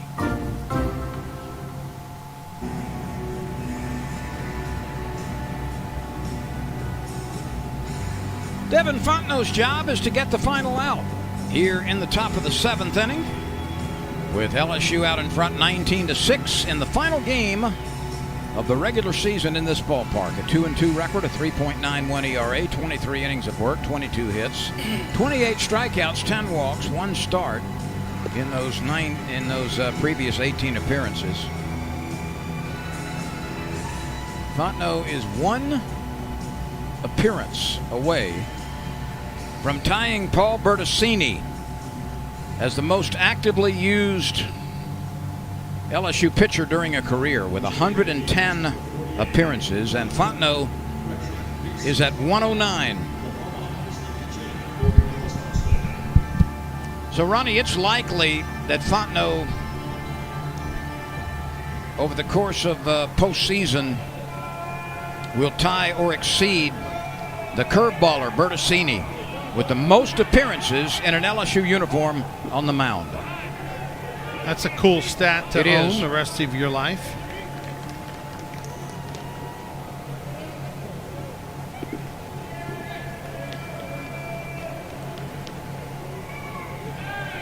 Do you think Paul Bird's record will ever be broken? I don't think in college baseball now for LSU. Most wins at LSU in a single season. Is it 17? I think it is. Yeah, I mean that's a tremendous number. Now he number. pitched in relief and was a starter. Mm-hmm.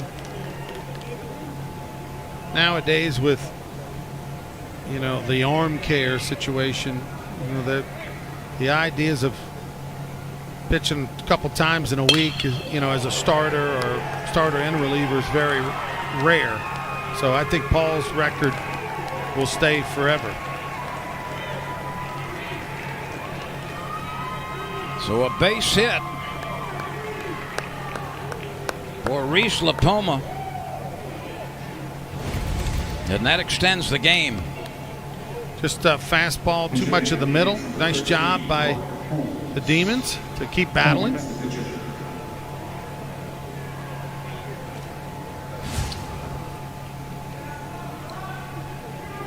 And another pinch hitter will come to the plate. This is Holmes out of Livingston, Texas.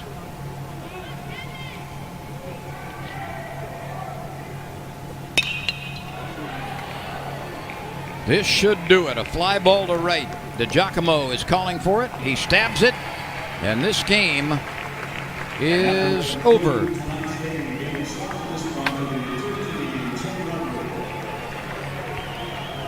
So Northwestern State manages 1 in the 7th. It finishes with 7.